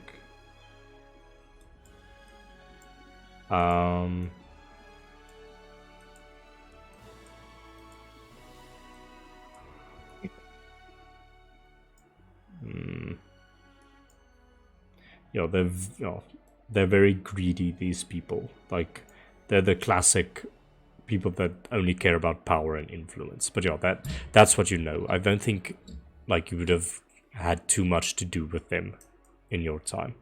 No. I think Sergei will just say, all we know is they're sorcerers. And then Alexander will say, and that's enough reason for us to kill them. Or however Alexander. But yeah. Well, I know that. Yeah, well, I know that they have magical nature in it. Well, my family didn't really like them, so that's where my knowledge stops. So are we just gonna knock on their front door and ask politely if we can see the bald guy, or what's Yeah, the... definitely not that though. I don't think that's a smart idea. Well, I think we should listen in to the guards, see what they're saying. Some of them have to be, gossiping around, like Flulon said. That would be a better idea. I don't think me and Alexander are really built for sneaking and listening, so we'll leave that up to you guys. Well, if we had a Vox out of game, we would be able to. Vox could probably do it. Don't know Mr. where it Fox? is. Probably riding on the roof of this train. On the tram. Yeah, we'll say that's where We'll Vox is. we'll ask him when we get off this train. Oh, sorry, Lucas, just radio silent. Yeah. Okay. So, you all are heading on this train. Anything else you'd like to discuss, or can we move on? Move on. Where do we What look are if we he isn't supposed to- there? Yeah, sorry. Nah, yeah. Have we checked his bed, his room? Maybe he's just sleeping. Oh, Laura, did you check? No, but I would have seen him come in. I've been on the well- ground the entire night. That too, but with that, I didn't hear anything as well from the room, so Well, case solved. Let's just go back. He's probably in his room. Let's just leave him. No, you didn't check his room technically. No, I didn't know. You would But have I waited was for on him. the floor in front Yeah, of the door. you would have known when he. What's done is done. Let's Yep. move on. Mhm. Anyway, Okay. so you guys are just gonna hang out around back, and then me and Vox and Silas. How good are you at sneaking? pretty good, man. Pretty good. All right then. Well then, Silas and Vox and I will keep our ears out on the ground for whatever the guard's talking about. See if we can hear anything about you know who, and then if we do hear anything and we can confirm that he is inside, we look for any vantage point that we can come in from. Just a note: nobles like to leave their top windows open to air out houses. Don't ask me how I know that. I just know that. Alright. Seems like a plan, I guess. Alright, so we'll just wait and do nothing then, I guess. Just let us know when we need to kill who. Let's get off this train and then I'll explain You- whatever we talk about to Vox. Because Vox is back. Okay, ladies and gentlemen, on that note, we're going to take a short break, I think. Let's catch everyone up on what exactly is happening. Give some breathing room. And ladies and gentlemen, we will be seeing you in about 5 to 10 minutes as the party arrives at House Attaway and must search for a way in and to discover information upon the whereabouts of Shiloh. We'll be right back.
Ladies and gentlemen, welcome back to the Brass Gasconade. Our agents are on their way to House Attaway to potentially find the whereabouts of Shiloh. Would say the main group, you all arrive as the Alvida slows down as it descends down a tall bridge towards the station, which is quite close to the Attaway Corporation, actually. And there you are able to navigate through these streets until you eventually, I would say, Alora, you could point this out. You know where House Attaway is. And you all... So House Attaway is surrounded by the Malaver Canal, which is the large sort of artificial river that flows through Zichester on three sides. So there, if you look at it from across the river, there are just these tall walls that sort of surround House Attaway from each side. And then on the one side is the entrance, where there's sort of a neighborhood that leads up to House Attaway. And House Attaway's grounds are absolutely colossal. Like, if you would look at it from a higher vantage point, they themselves have as much ground as an entire neighborhood. It's just these beautiful lush green fields and trees and things, all of, like, those pretentious hedges that are carved into patterns and things, and you sort of look upon that on the early hours of this morning. What are you doing? What is your point of entry? What is the plan here? Laura? Where are we gonna... We lost our leader, so Laura is now in charge, which is not the best idea. Okay, in that case, so- what I'm gonna say is, you all look upon it, formulating a plan to get into House Attaway. Then I'm gonna go back to Shiloh for the final part of this session. Is that okay with you guys, since you don't have all of your members to make decisions with? Yeah, that's Yeah, fine. it's fine. Okay. In that case, we change the music.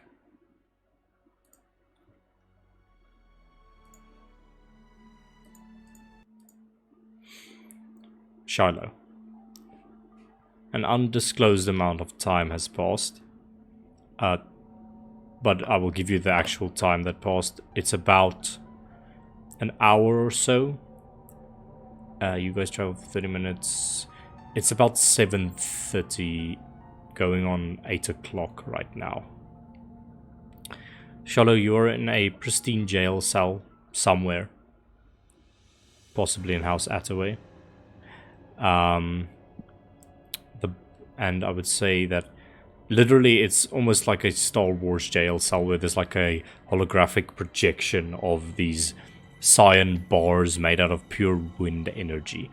And you're just sort of shunted to the one side of this place. It's almost made of stainless steel, the entire place.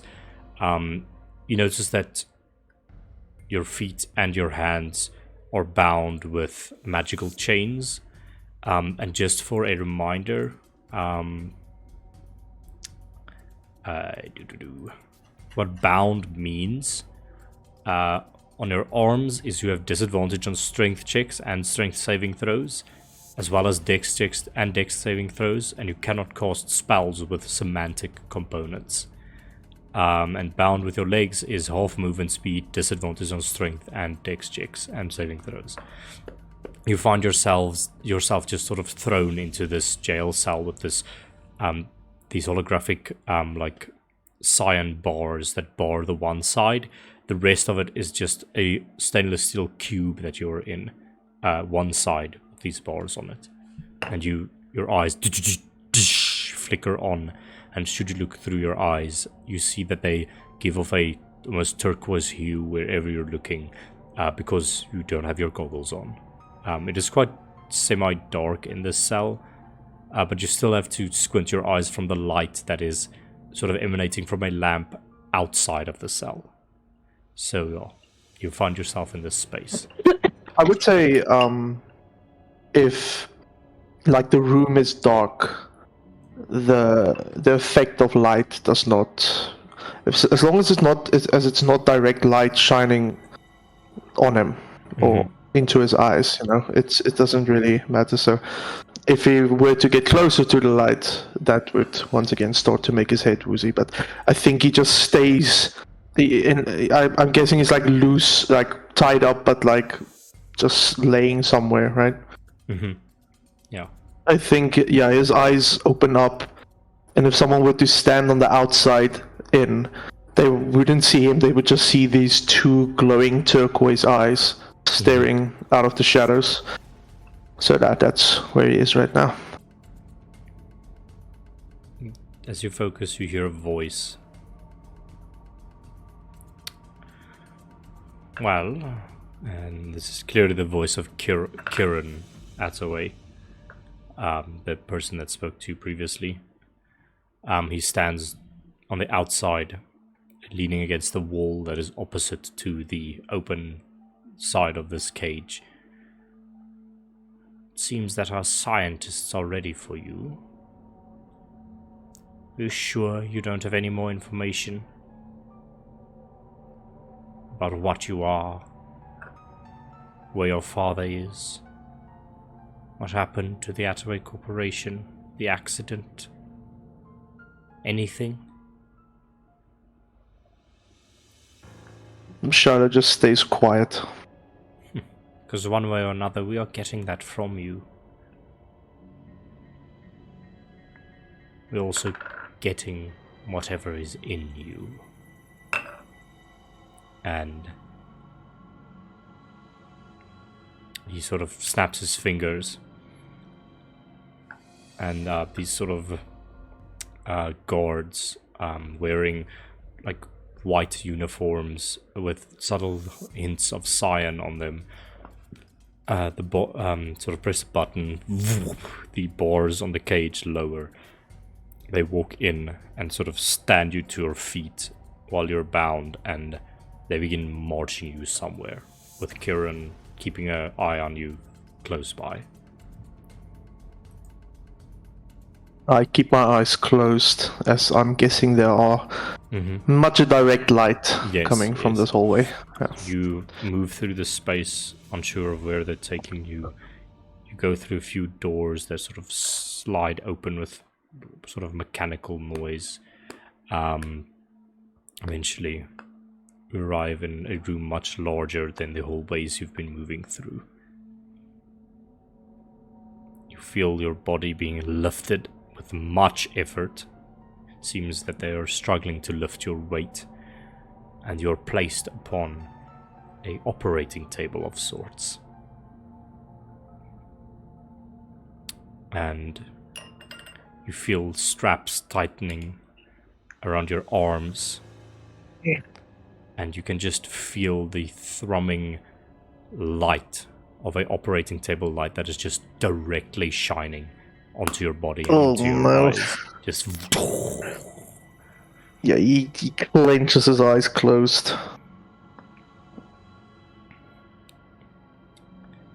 And you hear that voice perk up again.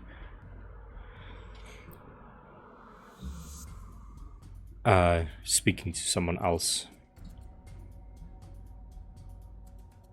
Alright, Doctor. I am off to inform my father about these developments. Investigate it thoroughly. Try not to damage the goods, as we do believe that this individual is some sort of automaton or augmented of sorts. Whatever Machina might have been hiding under our noses all this time in the form of his own son. Due diligence is advised.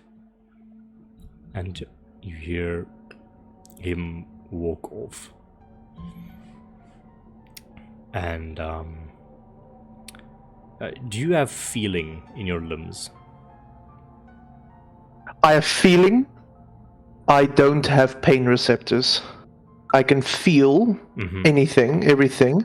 Just like the thing that is in a human's brain that says that something is dangerous, the pain receptors, I don't have that shit. So I can feel everything, and it might be uncomfortable. It fucking is uncomfortable because he doesn't even like people touching him in his face.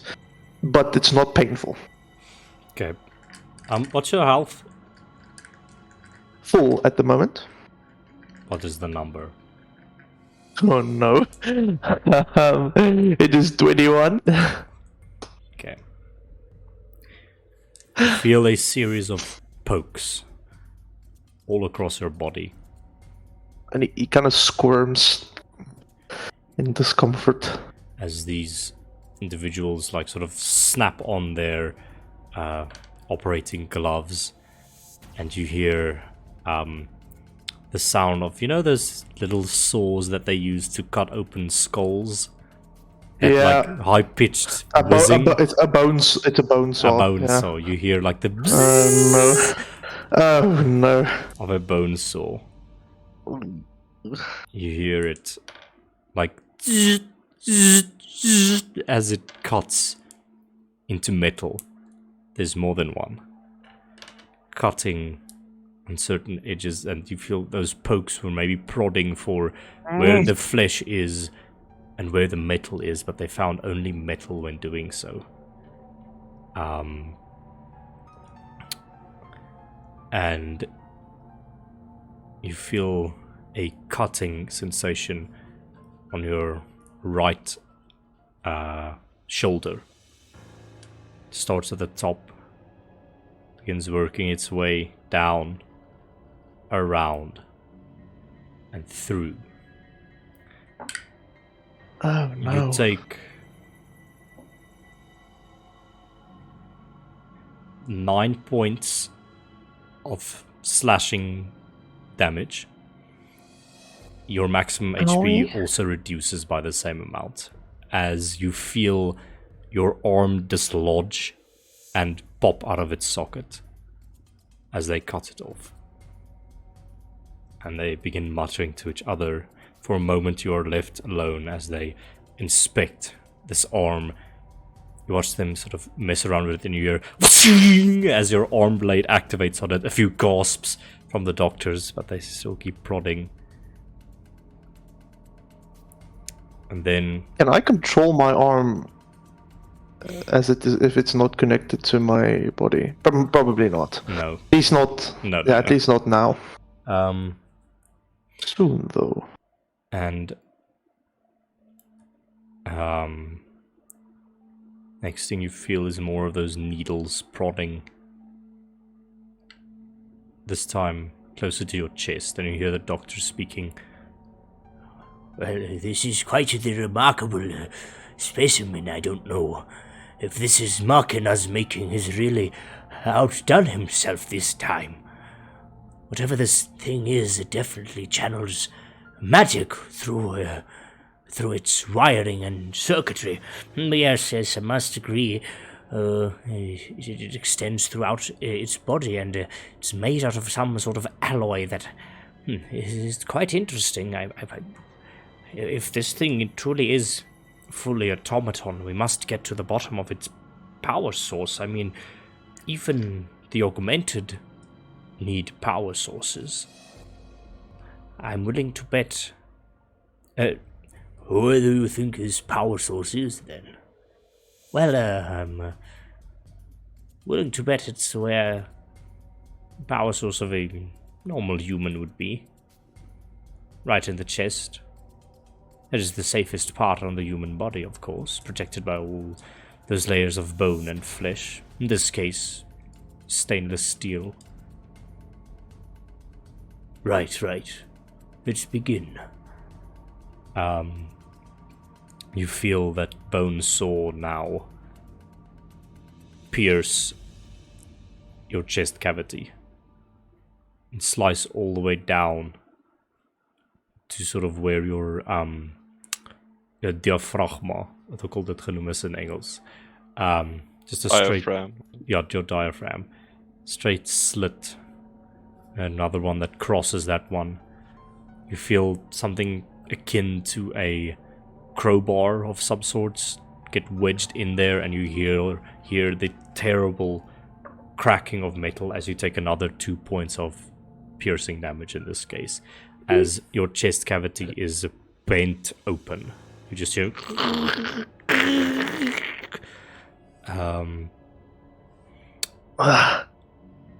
I think as my health is already less than half, more than halved. There's not pain, but Shiloh starts to experience intense like wooziness, and he's kind of like starting to pass out a little bit.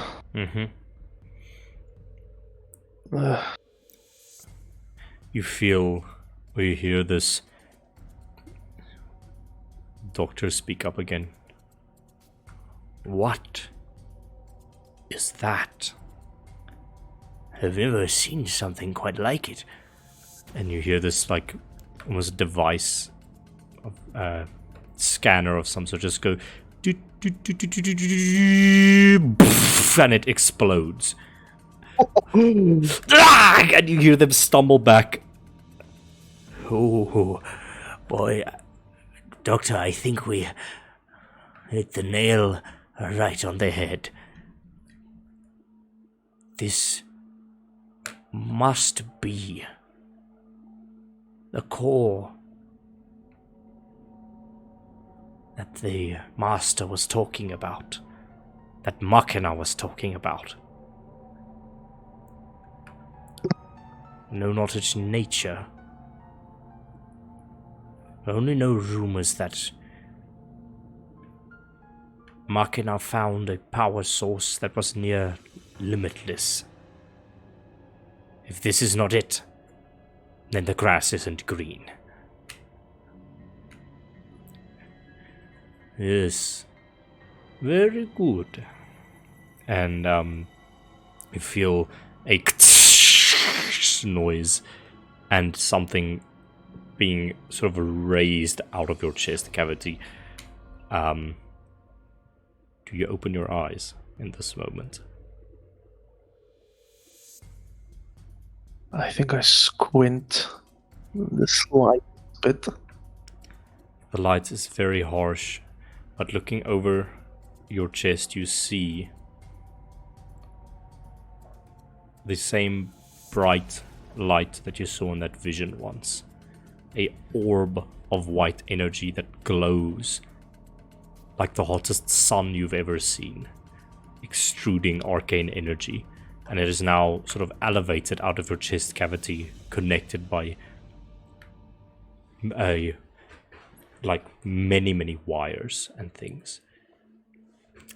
And I would like you to make a history check in this moment. That is a 14 on the history. Okay. As you look into this, your vision appears once again.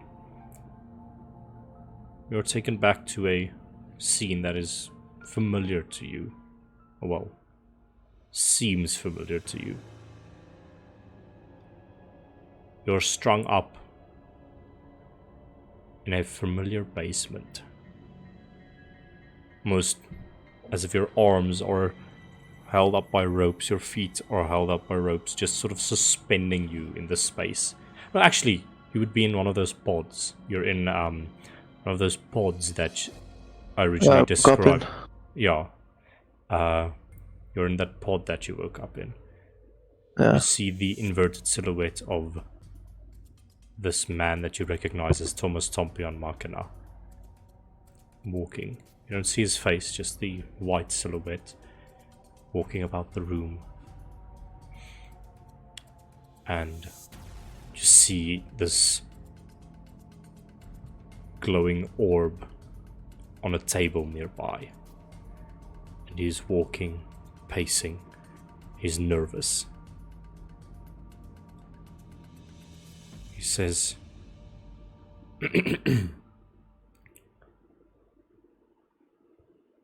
"My dear boy, we have been wronged by these people for so long. Even convinced that they took you from me in the first place. But I'll show them. Look, I have rebuilt you. You've, well, except for a few finishing touches, you look just as perfect as the day that I lost you.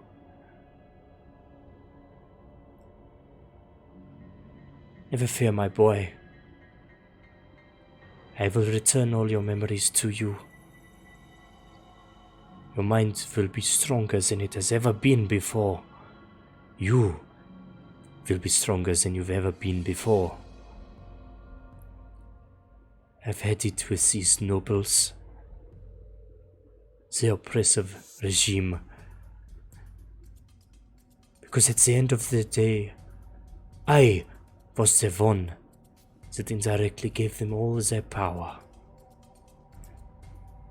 I adapted their sorcery into the flying machines that they wanted to covet the skies.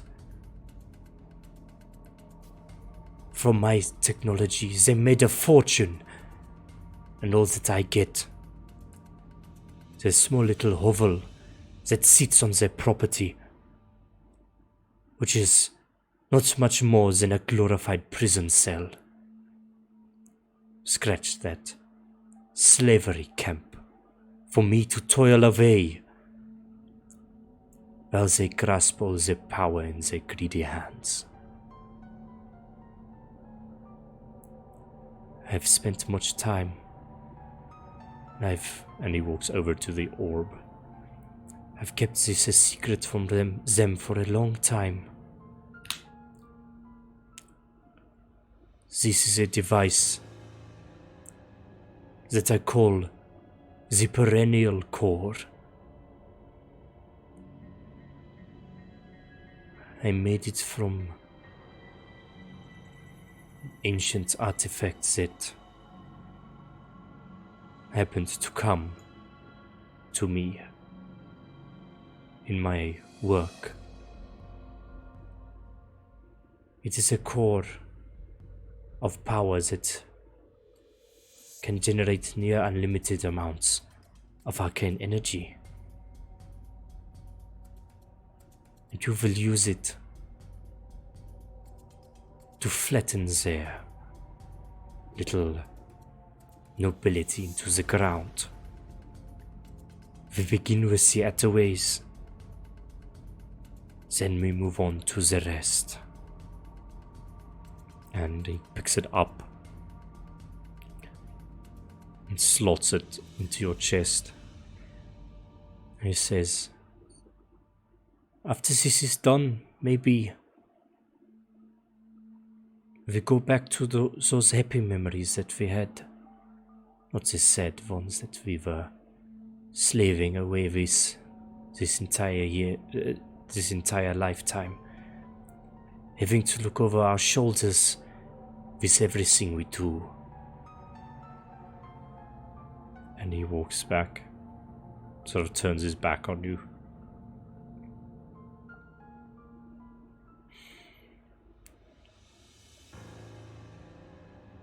I will make things right. We can live to create and to imagine to the ends of our minds after this is done. It is all that we've ever wanted. All that you've ever wanted. And with that, the orb is absorbed into you and you feel that immense amount of power rush through you for the first time in this memory. And with that, we fade out of that memory. And you feel... Also, hello, my internet is back. Okay. Okay. And as the core is being sort of lifted out of your chest cavity by some sort of mechanism that was supposed to keep it there in the first place, you still feel wires and things connected to it. It now spins a few inches above your chest. You watch a sort of metal claw open up as one of the doctors goes to grab it. And with that, I think we are going to call this episode to see what happens when everyone is back together again. Shh. Okay. Thank you, ladies and gentlemen.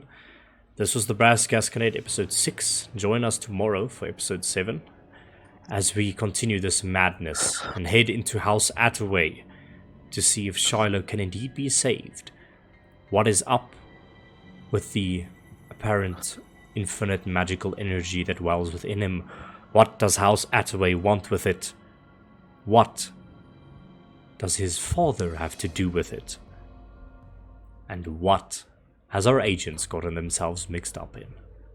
See you next time on the Brass Gasconade. Goodbye. Auf Wiedersehen. Bye.